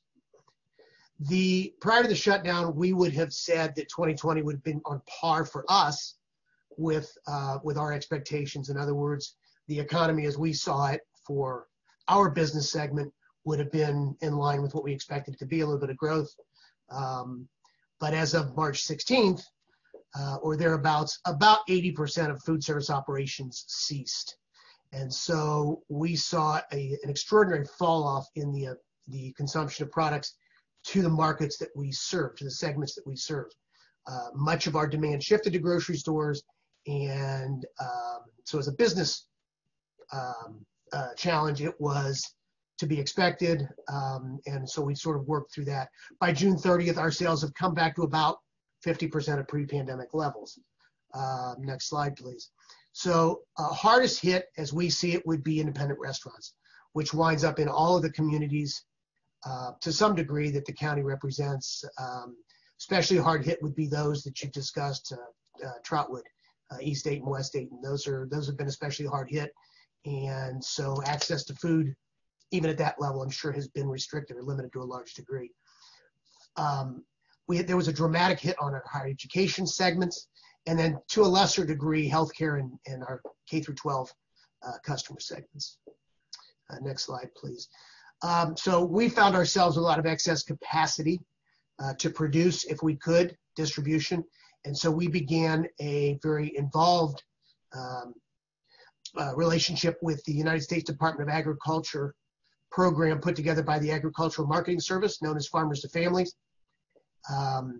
We've been producing, packing, and distributing boxes, food boxes, initially through our counties, and now through as large an area as Indiana, Kentucky, Ohio, using Feeding America as a partner, to distribute federally funded boxes that started out with just fresh produce and now include fluid dairy, cultured dairy, cheese, and fully cooked protein components. And we've been doing that since May 15th, and we will continue to do so through October 31st. It does appear that the White House has announced and they intend to end the funding at that time. So those boxes, and I think you've probably seen them around the county. I know Dayton Metro Libraries was a large partner here in the area for us, and many others. Access to Excess, Jen Burns at Access to Excess. Many others were partners in this process as well. So our outlook, I guess, quickly is that as we see it, as this federal funding ends, there's going to be an enormous unmet need for food.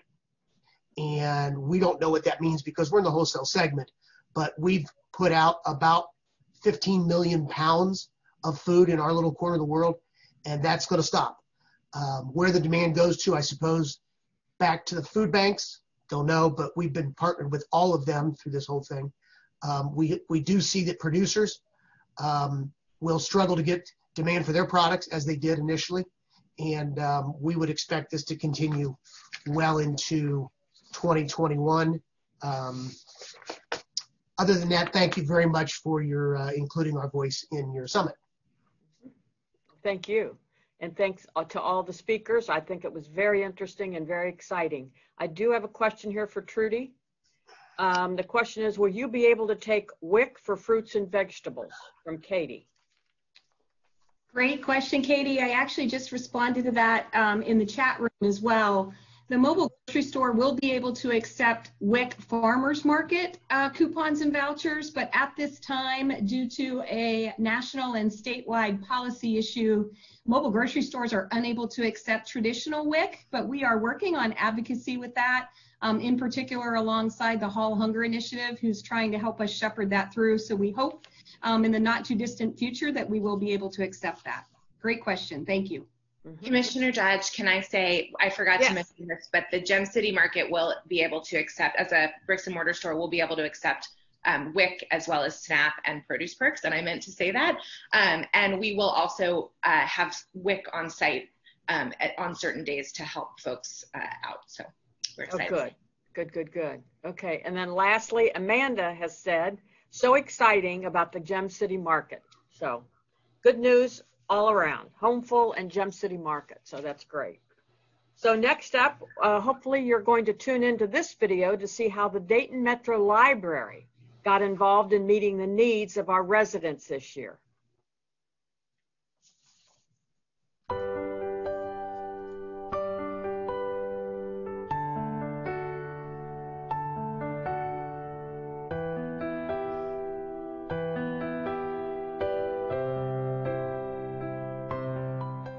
Public libraries have historically functioned in ways to empower the patrons, and Dayton Metro Library's participation in the food program, particularly in a time like this when the need is real, is a continuation of that tradition.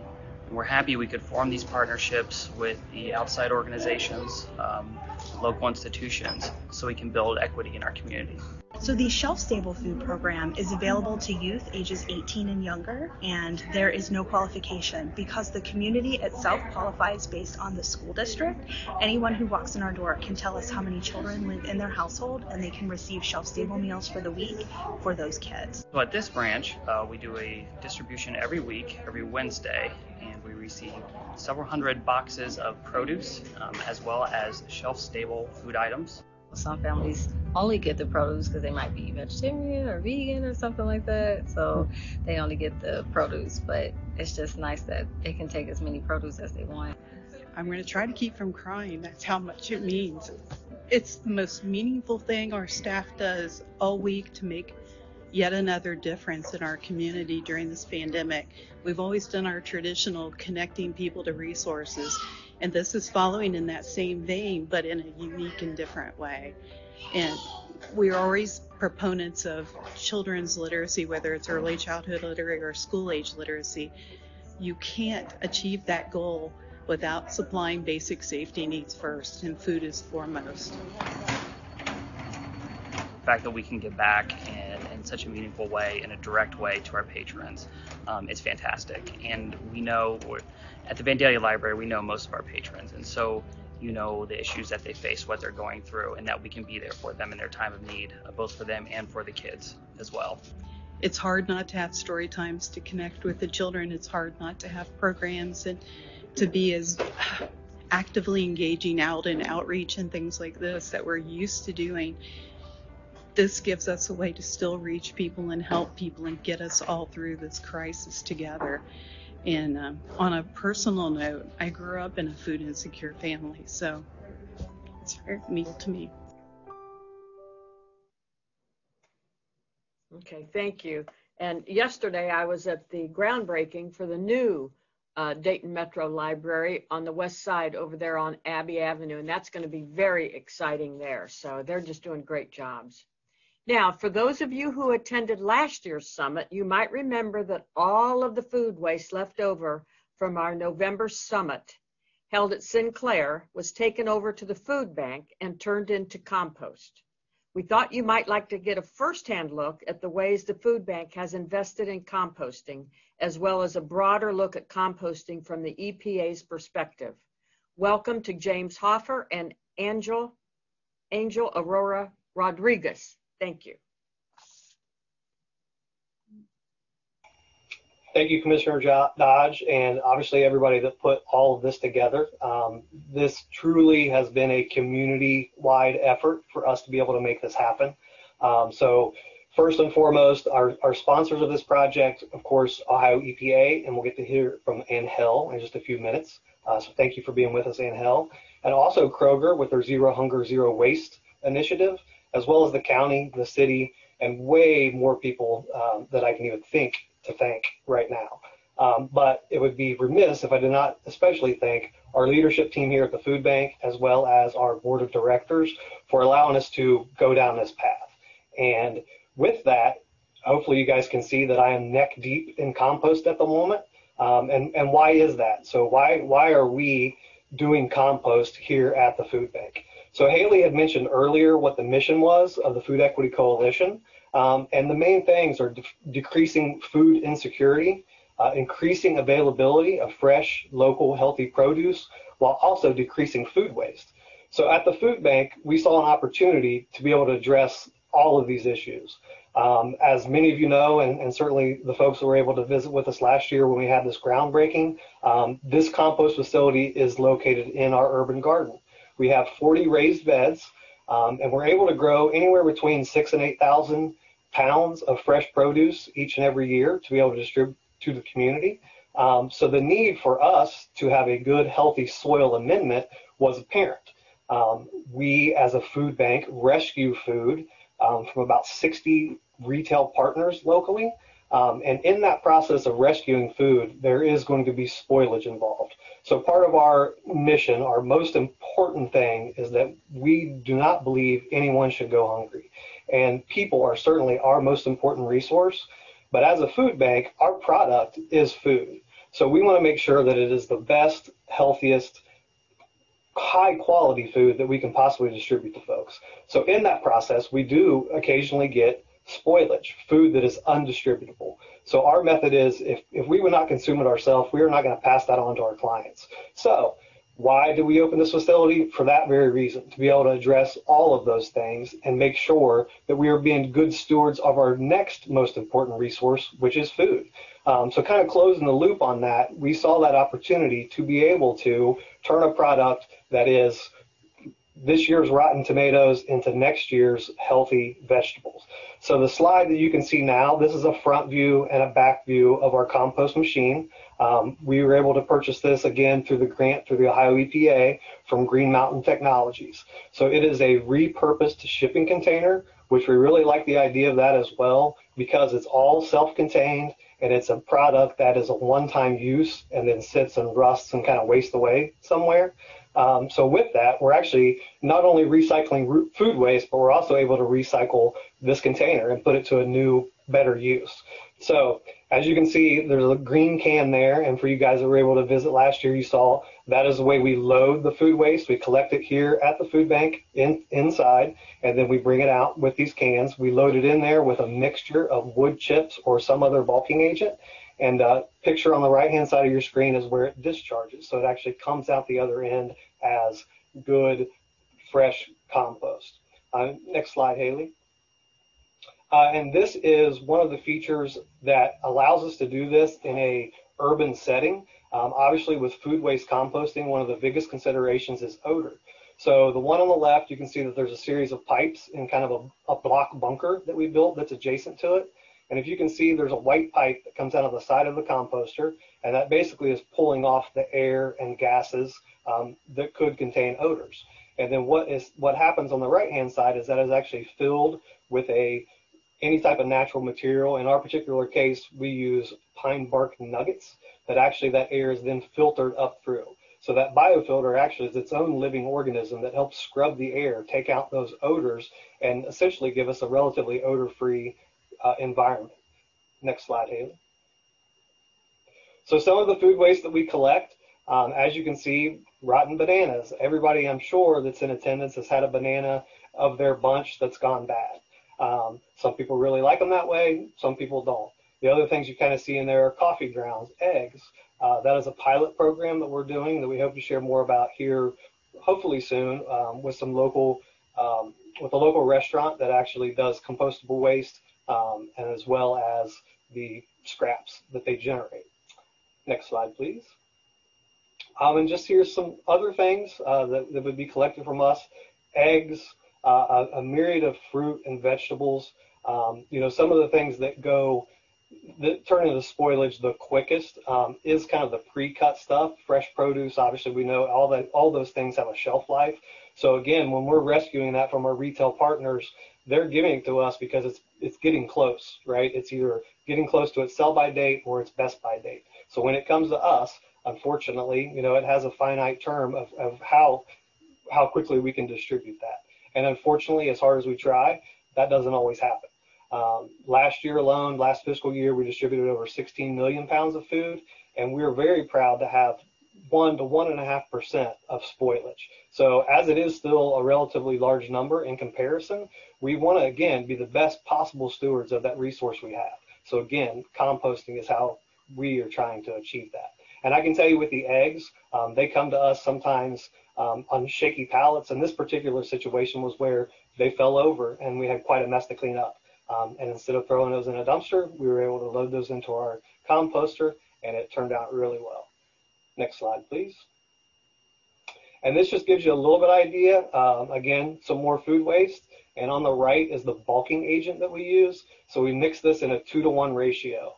It's a very basic recipe in food waste composting and composting in general. You want 2 of the brown material, and then the food, of course, is considered green waste. So we're able to partner with Montgomery County Environmental Services as well as Greene County Environmental Services to provide us with that bulking agent at no cost, which is a huge deal for us because, again, we want to be able to make this project as sustainable as possible without actually taking funds away from other food bank projects. So we're very grateful for those partners and the ability for them to be able to provide that and deliver that material to us. Next slide, please. And hopefully this is a video that'll work, that'll give you a little bit idea.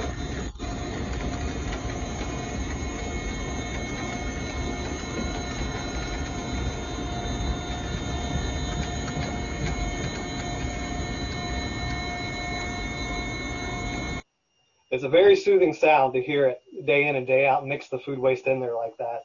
So those 2 materials, the bulking agent and the food waste, goes in, and the way that this system works is it is a giant auger. It's about a 4-foot auger that has serrated teeth on it, kind of like a saw blade.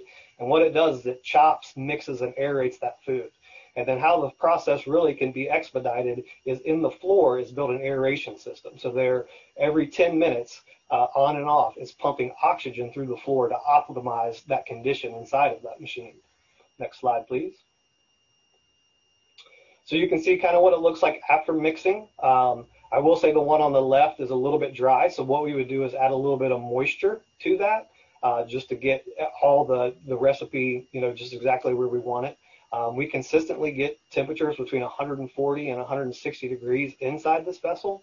And then you can kind of see in the one on the right that has a little bit more of a view down it. And actually, this is probably the same picture that my virtual background of me inside there, of showing, essentially the full composter and the product inside of there. So next slide, please. This is what it looks like after about 14 to 21 days. The process of our particular system is a continuous flow. So we do have the ability to load food waste into there daily. So it typically stays in the machine about 14 to 21 days, depending upon how much we're actually putting in. If we are loading it every day, some days we don't have any spoilage, no waste. Other days we do, of course. So based on the consistency of the loading, will determine how much time it actually stays in there. But you can kind of get a good look of what the product looks like there in my hand. And next slide, Haley, will give us a broader view. So currently what we do, and this is to follow EPA guidelines, is we store the compost that comes out of the machine in the bulk bags that you see on the left. This prevents any stormwater from being able to reach that and leach out and create any runoff. So with that, when the compost comes out of the machine, it'll actually stay in those bags for about 30 days to finish its curing process. The picture you see on the right, I'm excited to share because this was part of our original plan. Took us a little bit longer than what we had anticipated to get it up, but we were able to complete storage bays for that compost. So this is actually going to increase our capacity tremendously. It'll allow us space to be able to store that bulking agent and keep, be able to really control the moisture content. Currently now our bulking agent is exposed to the elements. So with rain, snow coming, hopefully not a lot this year, but with weather conditions, of course, we have to tweak our recipes and make sure that we really stay on top of the management of our bulking agent pile to make sure that we're making a good recipe. So this is really going to help our capacity and operation. Next slide, please. And this is just a little before and after. Our compost facility, of course, is located in our urban garden just adjacent to the food bank warehouse. So with that, the picture you see on the left is where we have been trying to grow grass ever since I've been here. I've been here about 3.5 years, and we've had much difficulty in some of the urban soils that we have. A lot of compaction. It's an old industrial site, a lot of rocks and debris, and just not a lot of organic matter. So it's very difficult even to grow grass and weeds in. So the picture you see on the right is only a few months later.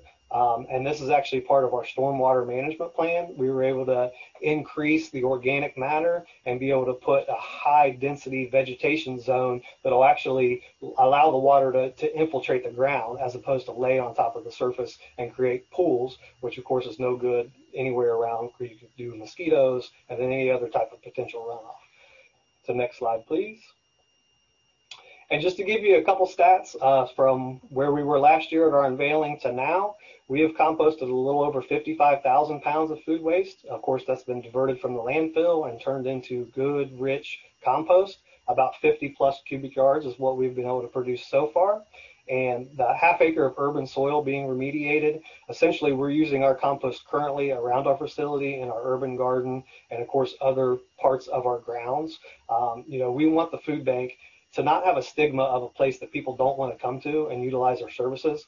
When they come, we want them to feel welcome and warm, and we know by having an attractive facility, having nice landscaping, and making sure that our facility is top notch, it creates a welcoming environment for folks. So we've been working really hard on obviously remediating that soil and being able to use the compost that we're able to create to increase the curb appeal, essentially, to make it a more welcoming place for folks to want to come to. And I will say we have consistently had long lines due to COVID, obviously, as Michelle had mentioned in her video earlier. And when the weather is nice, it's so great to see people because they will come and wait, sometimes for a couple of hours. They will show up early and park, and they will just walk around our property. So we see that as a bonus, obviously, because people are getting out and actually participating in some exercise. They're walking around, checking out the grounds. We have beehives on the property, some pollinator gardens, and we believe that people are really enjoying that. So it's great to see people get out of their cars and walk around the property and check out what we're doing, what we're up to, and see how everything's going. So I believe that is my last slide, Haley. So I am honored to introduce Angel Arroyo Rodriguez, who has been a crucial partner with the Ohio EPA, and I believe he's going to give us some great updates on what's happening on a much bigger level outside of just here at the food bank. Thanks, Angel. Thank you. Good morning, everyone. As he said, I just want to give you a little bit of overview and kind of situate where this project with the Dayton food banks fits into the goals that we have for the state. So in general, if you're not familiar with our composting facilities, We have in the state registered 25 facilities that are class 2. Those are the ones that are allowed to take food scraps, and 18 of them actually do at different levels. Some only do their own food waste, but some, like for example the Foodbank, they're mainly doing food bank waste, but they're also taking from some local restaurants, so they're allowed to do that. We have 53 of the class 3s. Those are more agricultural-like, so they might be taking manure and bedding from different farms, and they cannot take food scraps. They can also take yard waste. And then we have some of the most common ones, which are the yard waste only facilities. A lot of those are municipal. And we have 224 of those registered throughout the state.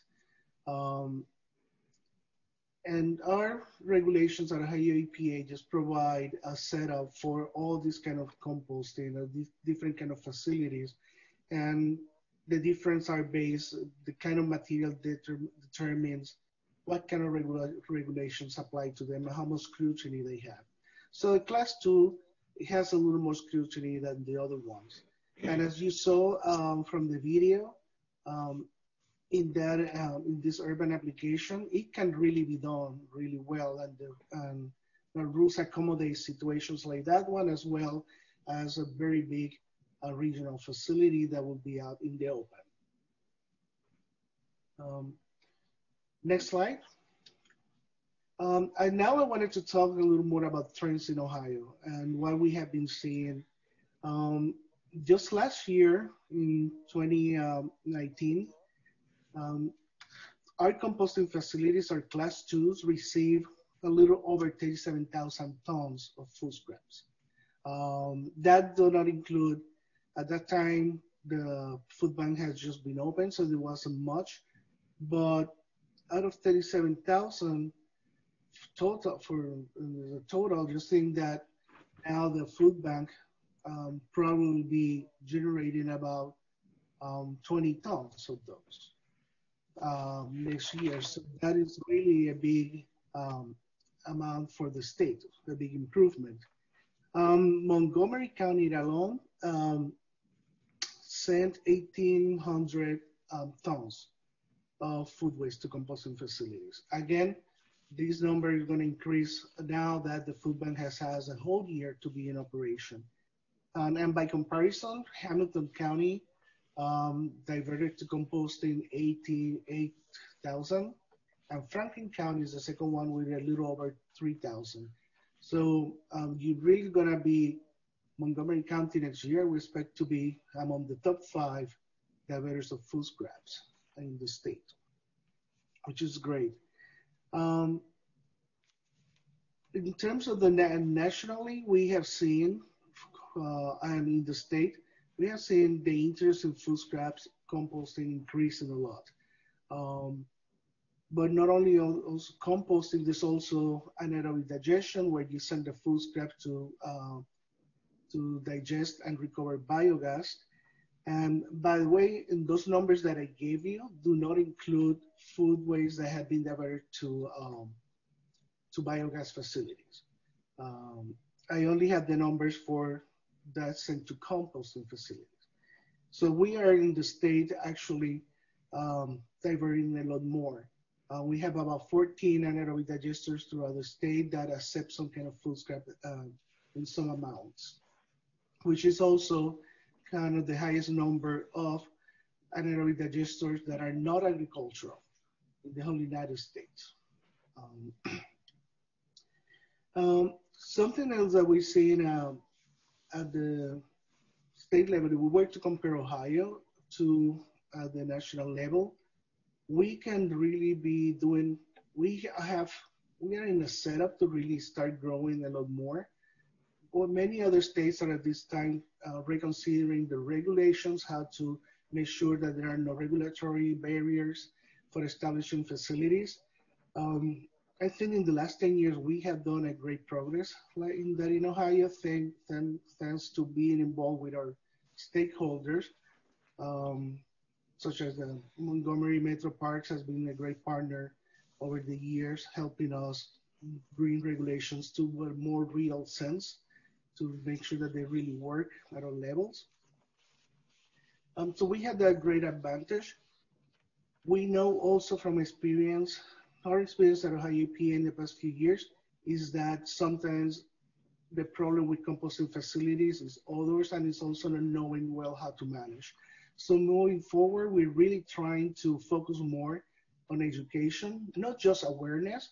I think by now a lot of people know that diverting food scraps is important and that composting is a good way to do it.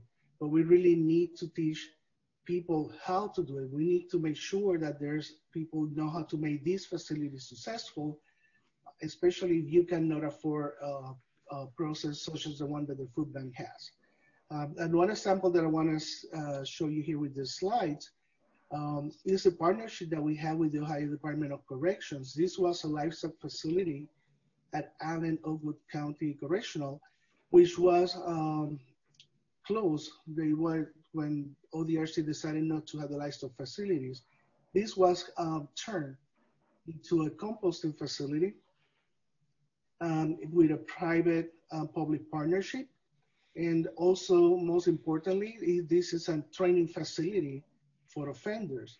We have a lot of offenders that are very environmentally minded and they want to do a lot of this meaningful work.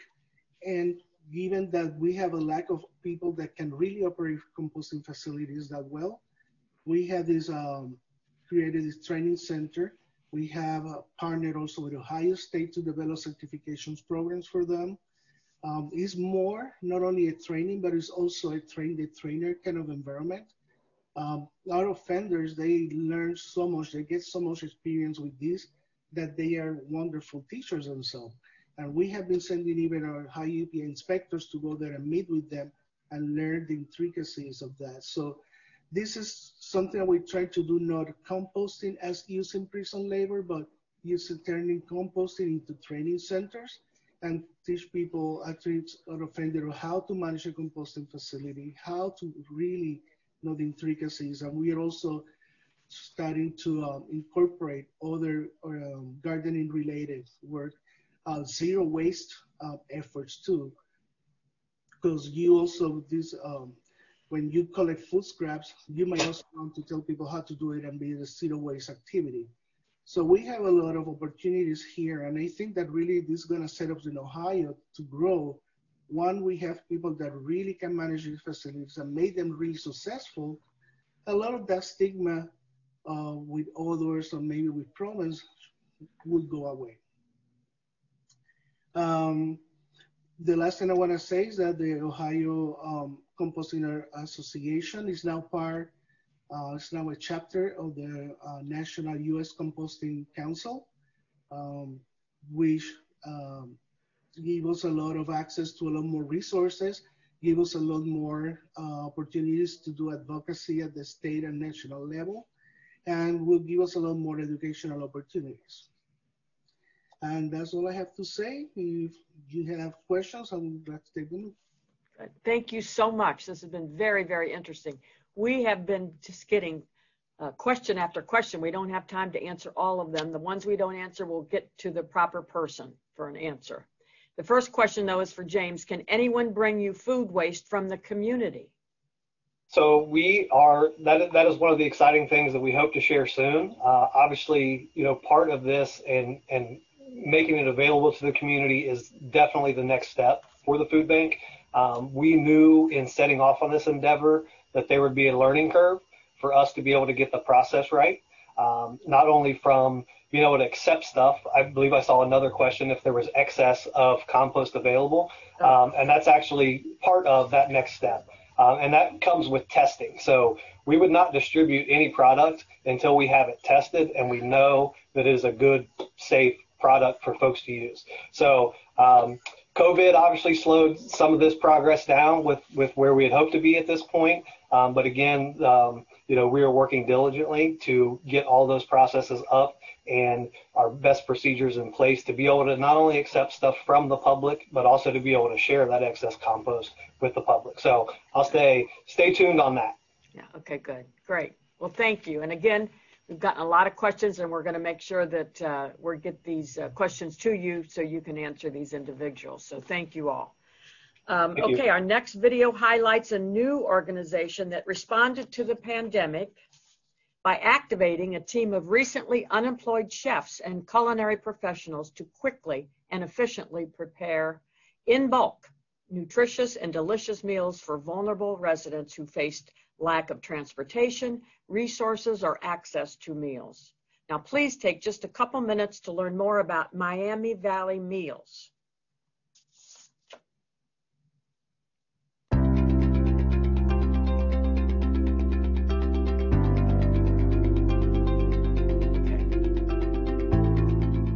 Okay, so today we have spaghetti, we have tomato sauce. Our goals were we would take food that was rescued from the food bank and other resources, use out-of-work chefs to create meals for those that in the community that need to eat. And so CARES Act dollars through Montgomery County Community Action Partnership gave us that opportunity to continue. It kind of started slow, and we were breaking down food and getting through all this fresh food and making something of it and freezing it all, and all of a sudden it was just gone, and we just keep going, and it gets, every week it's more and more.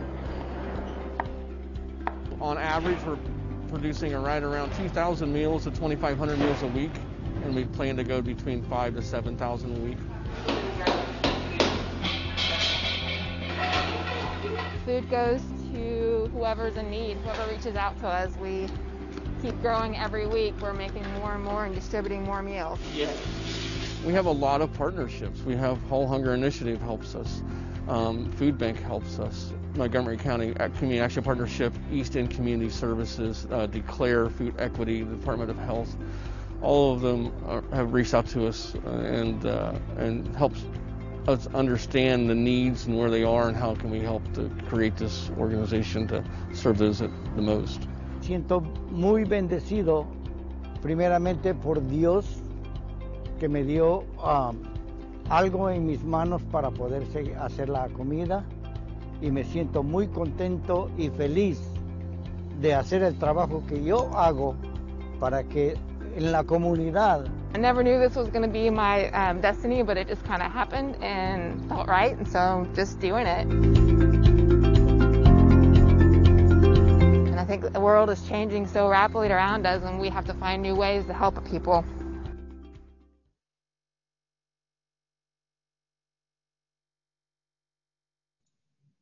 Okay, all right. Well, now we're going to introduce two Ohio State University professors.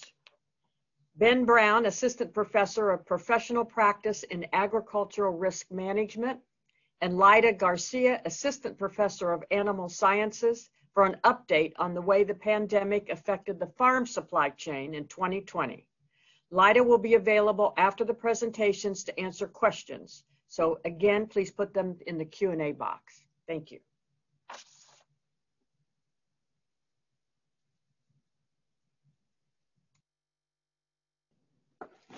Good morning. Am I able to be seen and heard? Perfect. Well, as mentioned, I'm Lyda Garcia, Assistant Professor of Meat Science in the Department of Animal Sciences. And today I'm just going to give a quick rundown of just, what exactly happened with our meat industry and what's the system when it comes to our meat supply chain. So let me see. Is someone controlling the slides? Is that you, Haley? Sorry. would you mind running?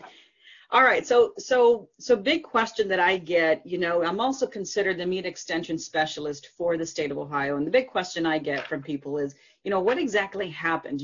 All most people were able to see was exactly in that top right-hand picture, in some cases where our self-serve meat case was pretty empty, some more than others.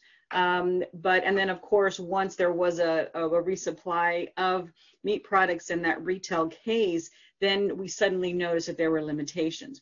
So normally we would start from the very beginning when it comes to livestock as food animals.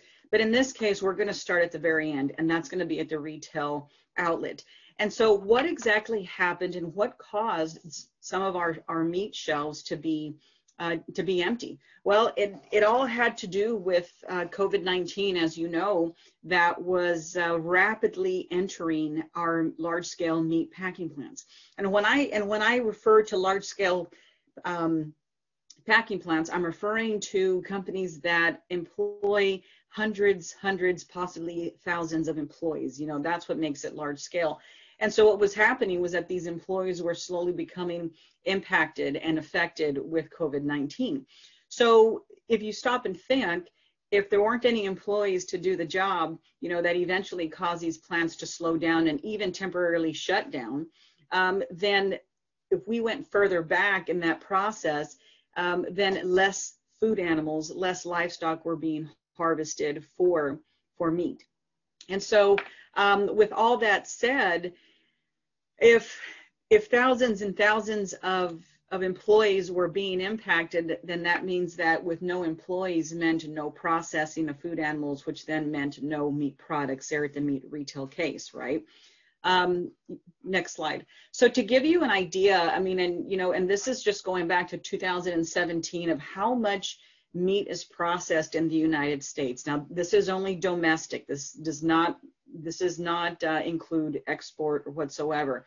But you'll notice that regardless of the numbers that you see there, that we're in the billions. And eventually, when you add them up, eventually reach the trillions of the amount of meat processed in the United States.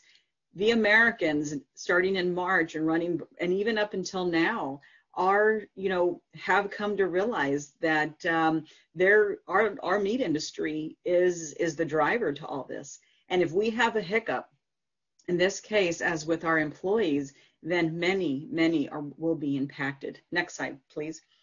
So to give you just an idea of how our meat production system works, it's a very complex system. I did my best to try to simplify it to show you the steps of our meat industry. So if you start at the very top, where the number one number is, you'll see that is where, you know, we will receive animals and then we will actually harvest them, okay? And this is where we have carcass dressing. Now most people think that dressing is when you're putting something on. In this case, it's really removing things to turn them into carcasses.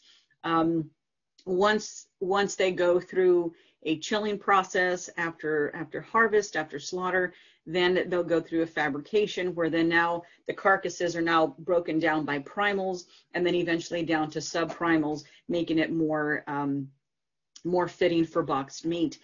Now, after processing, there are various destinations, various outlets that these the meat products can go. They could either go straight into the wholesale and traders, such as, you know, like Costco's, you know, your club stores, or some of that product can go into grinding for ground beef, you know, to be placed into chubs or beef patties or what have you. Some of the products can actually go into further facility where they will take these subprimals and turn them into steaks. So Walmart is a prime example. All of their packages there at the retail level already come packaged with a label and a price. That's where that case ready primal cutting comes into play. Now, if you go in further down to number 4, this is where the retail outlet is. This is where our grocery stores are, even food service. So with the abundance amount of meat products being processed, what happened during COVID was that when we went from step 1 to step 2, the grinding, the secondary processing, manufacturing, they had to make some adjustments because there was more of a need of wholesale cuts to run through step 4 than there was for other products. And in step 4, when you talk about food service, restaurants, and catering, as most of you may know, a lot of them were impacted too because there was such a high demand at the grocery stores that these grocery stores were starting to order 3-5 times more they normally do, only because they needed to keep it at the warehouse stored for those emergency days. So as you can see, you know, once again, I did my best to simplify this as possible. You know, one of the other questions that I get is, well, if a Tyson or a JBS is, shuts down or slows down, how does that really impact the United States? Well, if you can see along the sides of the slide, I have JBS, Tyson, Cargill, Smithfield, and so forth. These are some major players that that make up our industry. But with the equal sign and 60, that's my way of telling you. JBS has 60 facilities throughout the United States. It's when we talk about JBS, it's not just one building or one facility. There are several. Cargill has 110. I'm sorry, Tyson has 110 facilities throughout the United States. Cargill has 36, and so forth. And why I share this with you is because when you hear about 1 or 2 or 3, Tyson plants shutting down, there are still 107 still operational, right? And so they're trying to make sure that, for those that slow down or shut down, that the others were able to compensate for the ones that were impacted. Next slide, please. And so that was on a large scale basis. So as some of you may know, there was our local meat processors here in the state of Ohio, they were looked to for to bail out a lot of our problems that was caused by large scale packers. And so when you don't have enough employees to process, operations shut down or slow down, then that means that less animals were being harvested, right? And so that caused a backlog in especially swine and cattle. So a lot of our producers in the United States, a lot of our truckers, they were now turning to the local meat processors who are now considered small or very small scale. Now, again, we're comparing hundreds of employees in large scale packers to now maybe 20, maybe 15. And so one thing to take into account is that even though, and I'm very proud to say this because I was working with them extremely over COVID, is that they stepped up to the plate and they reminded America that they still have a seat at the table. But one thing we have to always remember is that these small packers weren't organized for efficiency. They were brought together to provide a service for a local area, such as a small town or a community. And so our meat processors at the state level continue to provide their services and continue to work extensive hours. However, even though most of them have contributed to this backlog of livestock, it's still not enough to fulfill the high demand that's out there. Our large scale packers, when they stepped it up way back, starting in the mid 60s to now, they shifted a lot of things that left our smaller meat packers to do certain tasks. And now when the big boys are struggling, our small packers, they can keep the ship running, but they can't make the ship run forever. Next slide, please. And so just to give you an idea of Ohio, because I'm very proud to say that, Ohio has over 400 meat processing facilities in, some that range from federal inspection, some from state inspection. The bulk of them would be state inspection. And then you have some that are custom exempt. The only difference between federal, state versus custom exempt is that custom exempt processors can provide a service for you as an owner, but cannot sell the product itself as federal and state inspection can. So where are we today? Well, we continue to rely on our local meat processors. In case you have not heard, a lot of our meat processors are booked out till 2021. Even some are booked out to 2022, which is a good problem. An oxymoron, right? But our large scale packers began to operate again. Some of them at full capacity, some of them at not. Again, it all depends on the employees. If the employees can take care of themselves, if the employees can take care of each other because of the environment that they work in, then operation will continue, which then means more livestock animals are harvested, which at the end of the day means that there are more meat products out at the retail case. All right, that's all I have, I believe. I think that's my last slide, right, Haley? Yep, that's good. So I guess, I don't know, Haley or Julie or Commissioner, do we take questions now or later? Howdy, folks. My name is Ben Brown. I work in the Department of Agriculture, Environmental, and Development Economics at The Ohio State University. And today I want to talk about impacts to Ohio agriculture as it related to COVID-19 that we're currently witnessing and witnessed earlier this year. Now, my area of interest is primarily in risk management for commercial agriculture producers. This includes our row crop and some livestock, but certainly we had bigger impacts to the sector as a whole, to aquaculture and specialty crops, among other produce as well. Now, we're not going to have time to cover those today. We're primarily going to focus on a couple of areas that I think had major impacts in the entire economy to the state of Ohio. So as we go ahead, when we think about the coronavirus and this black swan event that was a surprise, it had major economic impacts, and it's going to be inappropriately rationalized, in my opinion, in the back end due to the benefit of hindsight. They always say hindsight is 20/20, and I think we're going to have some of that analysis happening here today as well, at least a part of my presentation. I want to touch on livestock, and I know my colleague Lyda Garcia is also going to touch on livestock, but really we had a pinch in the bottleneck to protect worker health in these processing and meat packing facilities. This created a backlog of live animals at the farm sector, decreasing those demand and lowering prices at the farm gate, increasing food at the retail level and on the store shelves. Ethanol is a major driver of corn prices. It represents about 40% of our corn demand in total, but it's a function of gasoline demand. And so due to stay-at-home orders, travel restrictions, we saw a drastic decline in gasoline consumption. As a result of that, ethanol consumption. I like to remind folks that gasoline consumption is three parts. It's part economic, part behavioral, and part social, depending on how we get to work, going to see family and friends, going out to eat, going to see a movie, and stuff like that. So again, with 40% of American working from home, that put a downward decline in gasoline consumption and therefore ethanol consumption.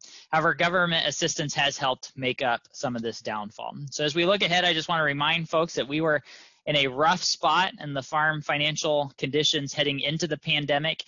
For the last 5 or 6 years, we've seen deteriorating working capital to gross revenue. That's a measure we use to determine our liquidity to buy assets, pay down debt, expand the operation to bring a family member into the operation.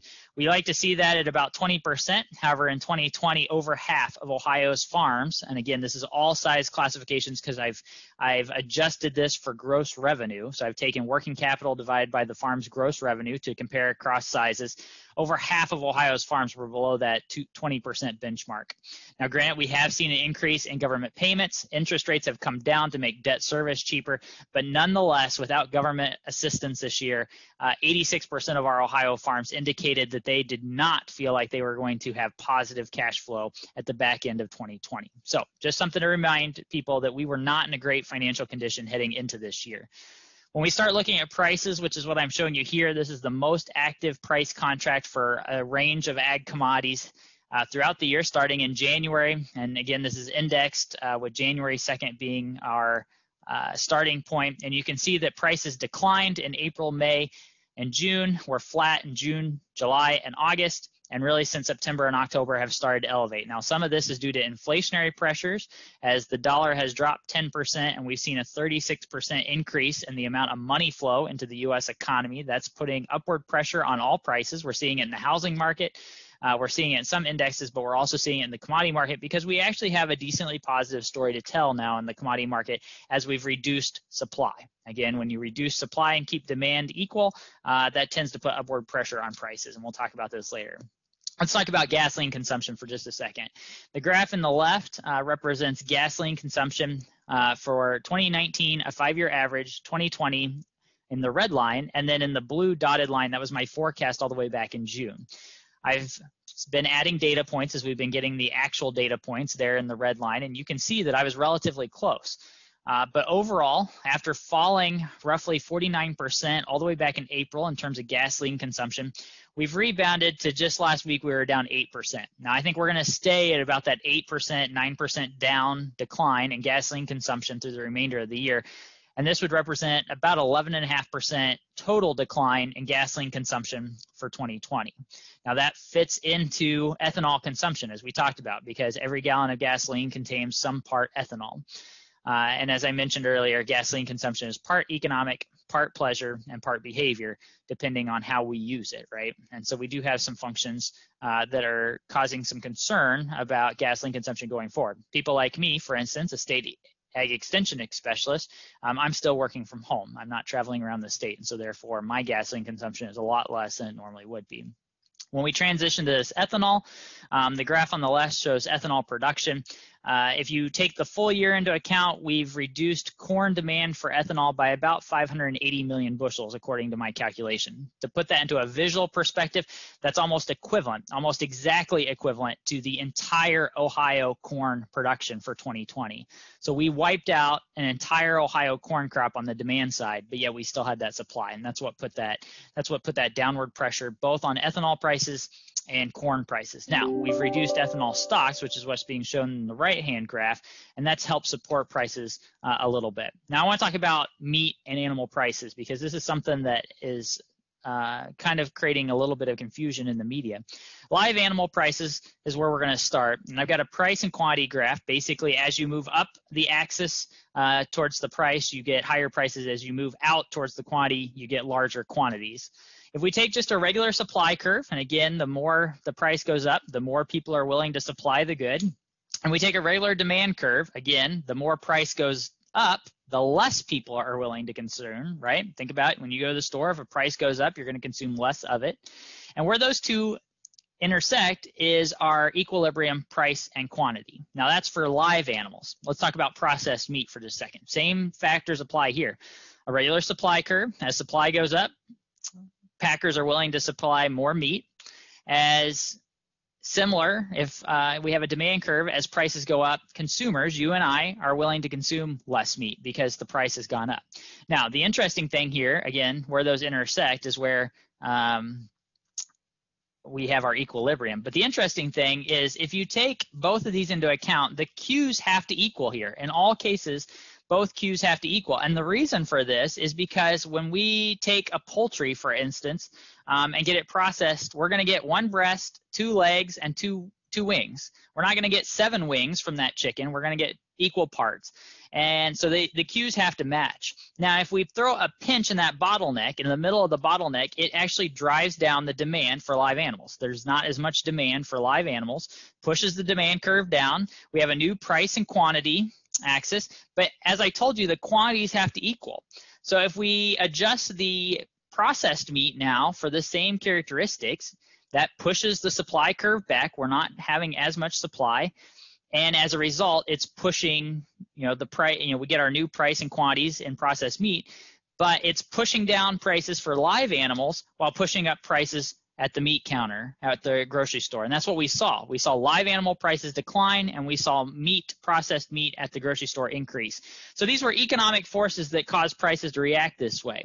It wasn't because packers were taking advantage of producers. There's great evidence now that shows that their cost actually increased as well.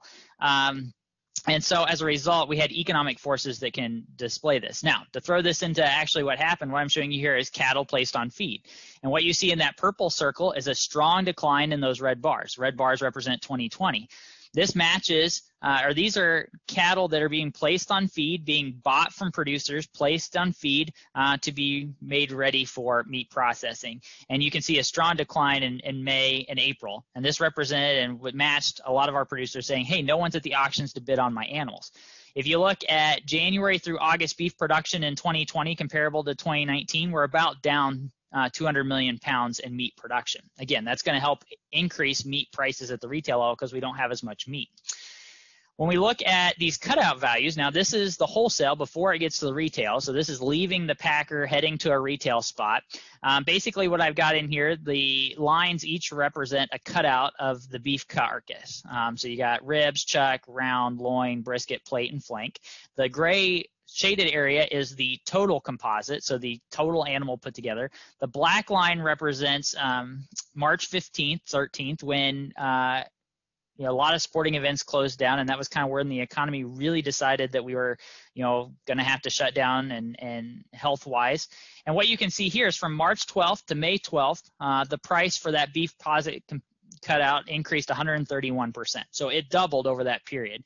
Now it has come back down from that since June as we've adjusted and the supply chains have adjusted, but we still remain elevated. And if you look at this total cutout from March, and again, this is through August 26th, we're still about 12% higher on the beef carcass cutout at the retail level, at the wholesale level heading to the retail than what we were prior to the pandemic. So we're going to keep prices higher. Now this creates a potential problem down the road. Higher meat prices at the retail store, plus maybe a drag on the economy because, again, we've got a big portion of the U.S. working population that's not back to work, and we've got some taking reduced pay. So when we have those income effects, we see people buy less meat and more grains. So we got higher prices at the retail store. Again, when prices go up, people buy less of that product, and we've got lower income. This could create an overall lower meat demand picture. Now, part of this disruption at the producer level has been made up with government support. I want to talk about a couple of programs here, and really on this right-hand side. This Supplemental Nutrition Assistance Program received about $16 billion in the CARES Act that was passed back in April. This was to help the additional families rolling on to what used to be the food stamps program is now the Supplemental Nutrition Assistance Program. We received $14 billion in the Credit Commodity Corporation Replenishment Fund to help livestock producers and row crop producers. The Office of the Secretary got $9.5 billion to help with specialty crops, aquaculture, and products that don't fall under the CCC. And then we had about $9.5 billion to child nutrition programs. So that came in the CARES Act all the way back in March and April. Now, let's talk about farm income. And what I'm showing you here in this graph is really just the changes in 2020 comparable to 2019. A couple of things I want to talk about, and I know this is a little light. These first three bars that you see here in the middle represent changes in crop prices and income to farmers and livestock. And you see that crop prices have increased as prices have gotten better, but livestock prices remain about $14 billion down compared to where they were in 2019. The biggest increase and biggest impact on farm income has come with almost $15 billion additional above what we had in 2019 in government assistance. And when we map that out, here's government assistance to the farm sector all the way from 2011. Now these are in real nominal 2020 dollars. And you can see that, we're expecting to have $37 billion in government assistance flowing to the U.S. ag economy. That's above $23 billion last year and well above our 10-year average of roughly $12.5 billion. So in summary, real quick, keeping our supply chains is open. I cannot stress this enough.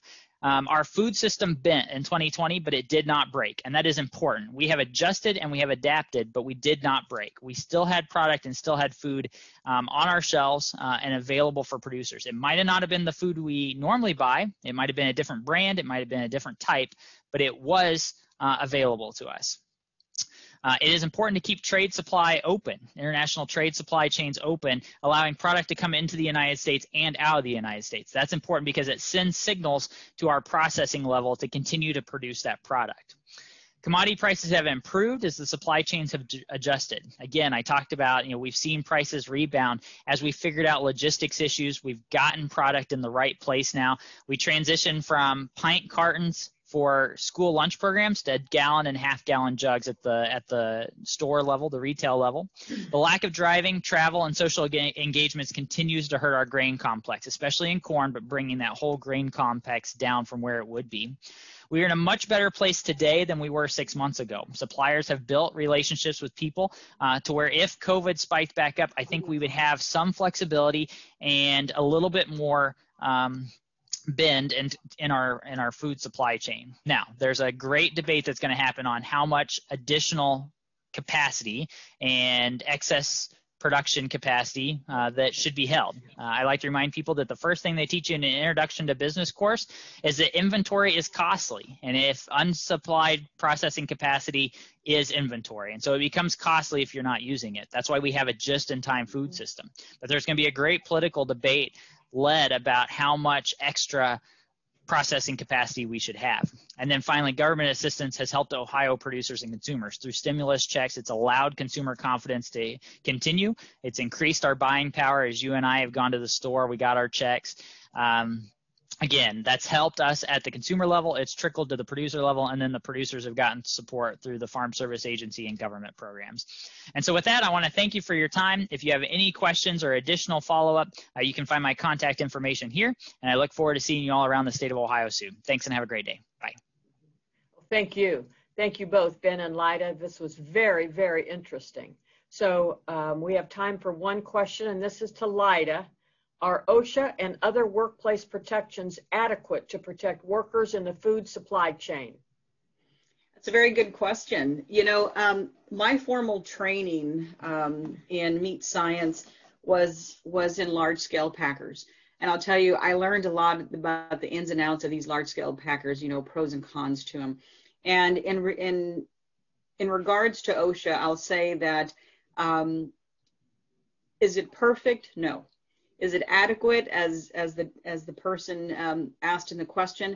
I would say, you know, having gone through all that I went through and having to go through the trainings, you know, with new programs such as ergonomics, you know, which I found fascinating, where we adjust the job to the person or to the employee versus the employee to the job. You know, that really shined light for me, at least as a college student back when.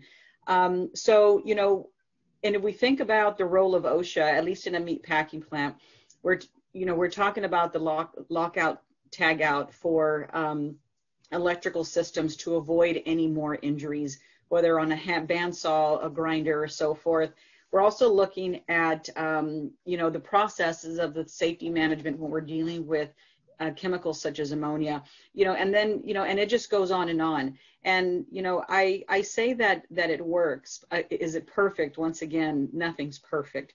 We learn a lot, but I can tell you, since, you know, having done a lot of research with the Chicago stockyards era, if you remember that, back in the 60s and even earlier, actually before the 60s, we have come a long way when it comes to worker safety. Again, and we continue to grow. Okay, good. Okay, thank you. Thank you very much. Okay, before we move on to our awards presentation, we have one more short video to show you, and that's going to highlight so many people that have taken time to volunteer in their communities, oftentimes with their church or faith-based organization.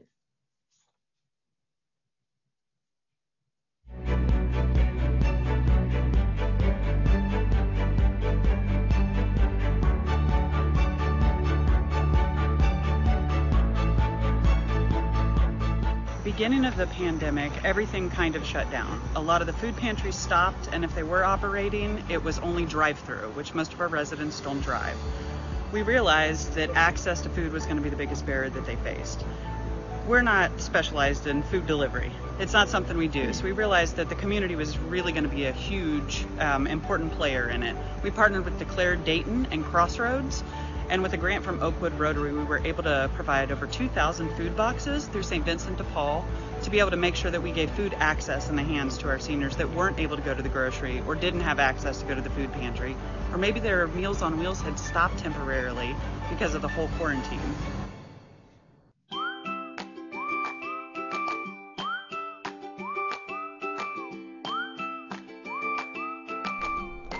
One of the most important things about helping people in our city is knowing the needs and knowing where the needs are, and being very specific on whether it is an elderly community or it's a family-based community or an individual community, and knowing when we come together to help one another and to serve those communities that we know how to best serve them and connect with them. St. Vincent de Paul is actually able to buy the food at a discounted rate. So we hurried and got a hold of them and said, okay, how can we make this work? They need food. They said, well, we'll deliver food boxes to all the residents that we already have in our system. And we came back and said, well, everybody needs it right now. And they said, okay, we're going to make this work. So we were able to reach out to Declare. Crossroads is one of their biggest volunteers.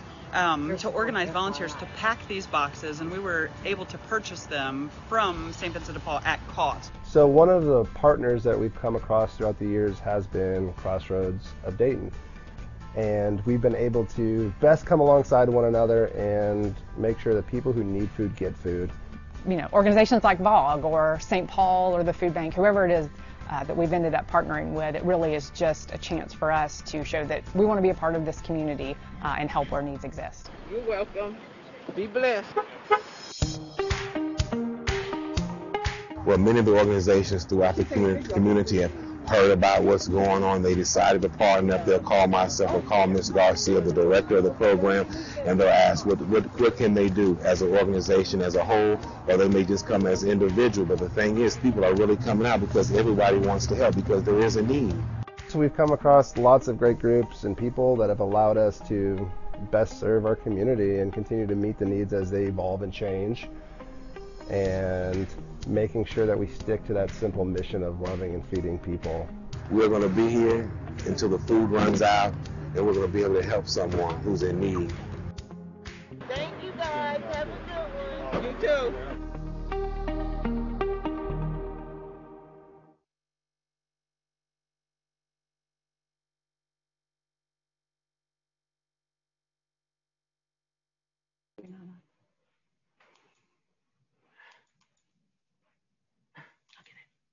Okay, all right, a little screw up there at the end. Well, thank you. My gosh, what a morning this has been. And we've learned so many interesting things, new things, and hopefully we're able to get caught up on the things that we've been doing over the past year. And we're going to have to start working right away now for next year's. And hopefully our next summit, we're going to be able to see each other in person. So I just want to do a couple things here, and then we're going to announce our winners for our Food Champion Award. Thanks so much to all the presenters who joined us here today to share more information about the hard work that is going on to address the challenges and find solutions in our community. You know, there are so many people who know that food security is a vital concern in our community and have been working tirelessly on the issue. And I'm thrilled to have the opportunity to recognize some of those people. This year, we received 22, think about that, 22 nominations for the second year of the Montgomery County Food Champion Awards. I want to take a minute to recognize all of the nominees. First is Nicole Adkins, administrator of With God's Grace Food Ministry. Amanda Arrington, Dayton Metro Library. Melody Bennett, House of Bread. Kelly Borer, University of Dayton. Jen Burns of Access to Excess, Farmer and Deli in Germantown, Chris Horlocker, Food for People, Caleb Ingram, Declare Dayton, Ben and Emily Jackal, Mill Creek Farm, Peggy Mark, Premier Health, Donna McCoy, Dayton Children's Hospital, the Miami Valley Meals Organization, Michelle Riley, the Food Bank, Nora Schaefer, Sinclair Community College, Linda Suda, Five Rivers Metro Parks, 2nd Street Market, and Jessica Wells, community volunteer from New Lebanon.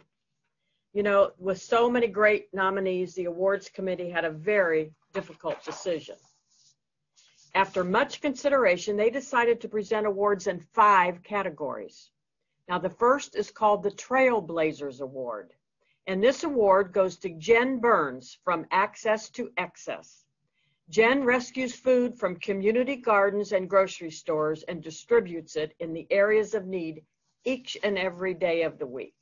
When she shares the food, she presents the food in a way that creates the feel of a farmer's market stand that lets people shop for what they want. According to her nomination, people always leave the stands with smiles and sharing recipes they will make with the food that they got to choose.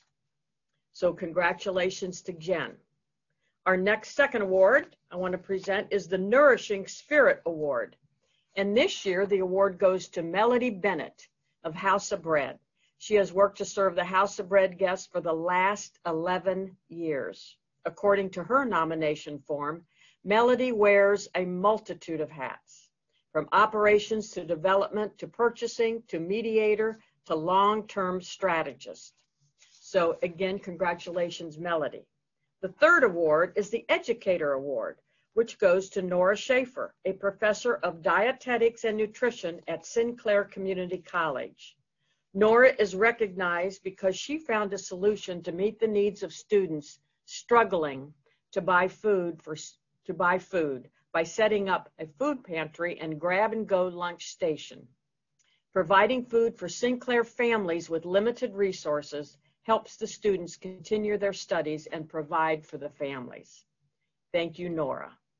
The fourth award today is the Community Partner Award, which goes to Donna McCoy at Dayton Children's Hospital and Kaiser Elementary. In collaboration with her community health team, Donna continuously helps to empower community partners, Dayton Children's staff, and volunteers. This summer, she organized 20 produce box distribution events from June to August. A total of 3,270 boxes were distributed and more than 3,000 families were served. Jessica Saunders said that the relationships built during this time continue to evolve into more ways to partner and serve families. Thank you, Donna, for your service to our community. Finally, we will end the awards presentation with the People's Choice Award, which goes to, drum roll, With God's Grace, which received 6 nominations. As you may remember, Nicole Adkins established With God's Grace in about 2015 out of her garage, inspired because of her own personal struggles. Her nonprofit has grown to distribute millions of pounds of food to thousands of families throughout the Miami Valley, especially those who live in food deserts. Bill Gwynn, one of her nominators, said, "Through Nicole's actions with those in need, it has inspired myself and multiple other people to volunteer and help her, and also look to see how we can help others in need." Congrats to you, Nicole, and all the 2020 food champions. I wish we could be here. I wish we had time and that we'd be able to see them and have them come up and receive their award. And I think we might have an award. I think that was shown before on the screen. And here's what everybody's receiving, because I know they're all chefs and they can use a spoon holder here. Unfortunately, I don't cook much, but it looks like I think that's going to come in handy for them. You know, we know that there's so many more people who work tirelessly behind the scenes, never expecting or receiving recognition to address the food needs of their neighbors. Thanks so much for your continued service and outreach in our community.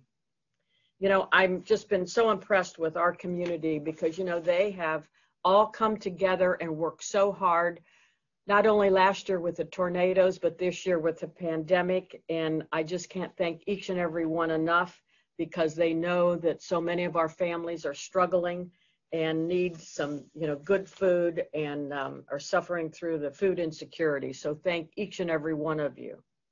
I just want to take a couple minutes before we close for the day about a new initiative that we'll be really talking about next year, I'm sure. And that is, it's just in the beginning stages, and it's made possible by CARES Act funding and a partnership between the Ohio Department of Health, Public Health, Dayton and Montgomery County, as well as Produce Perks, Dots Market, and Homeful. We believe that this project has exciting potential for being a model example of using food delivery resources to meet the needs of residents who live in food deserts and face transportation barriers to obtaining healthy food.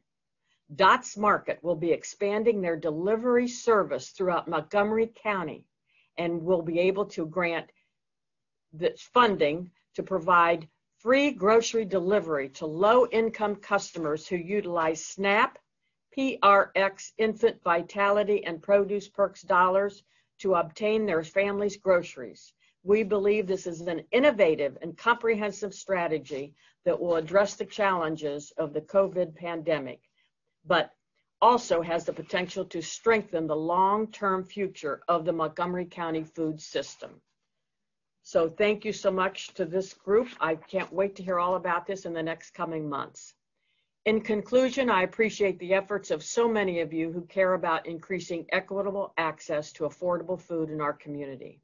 Thank you so much for your dedication, and thanks for taking the time to join us today at the 10th Annual Montgomery County Food Summit. Just a reminder that today's presentations will be posted online at www.mcfoodequitycoalition.org.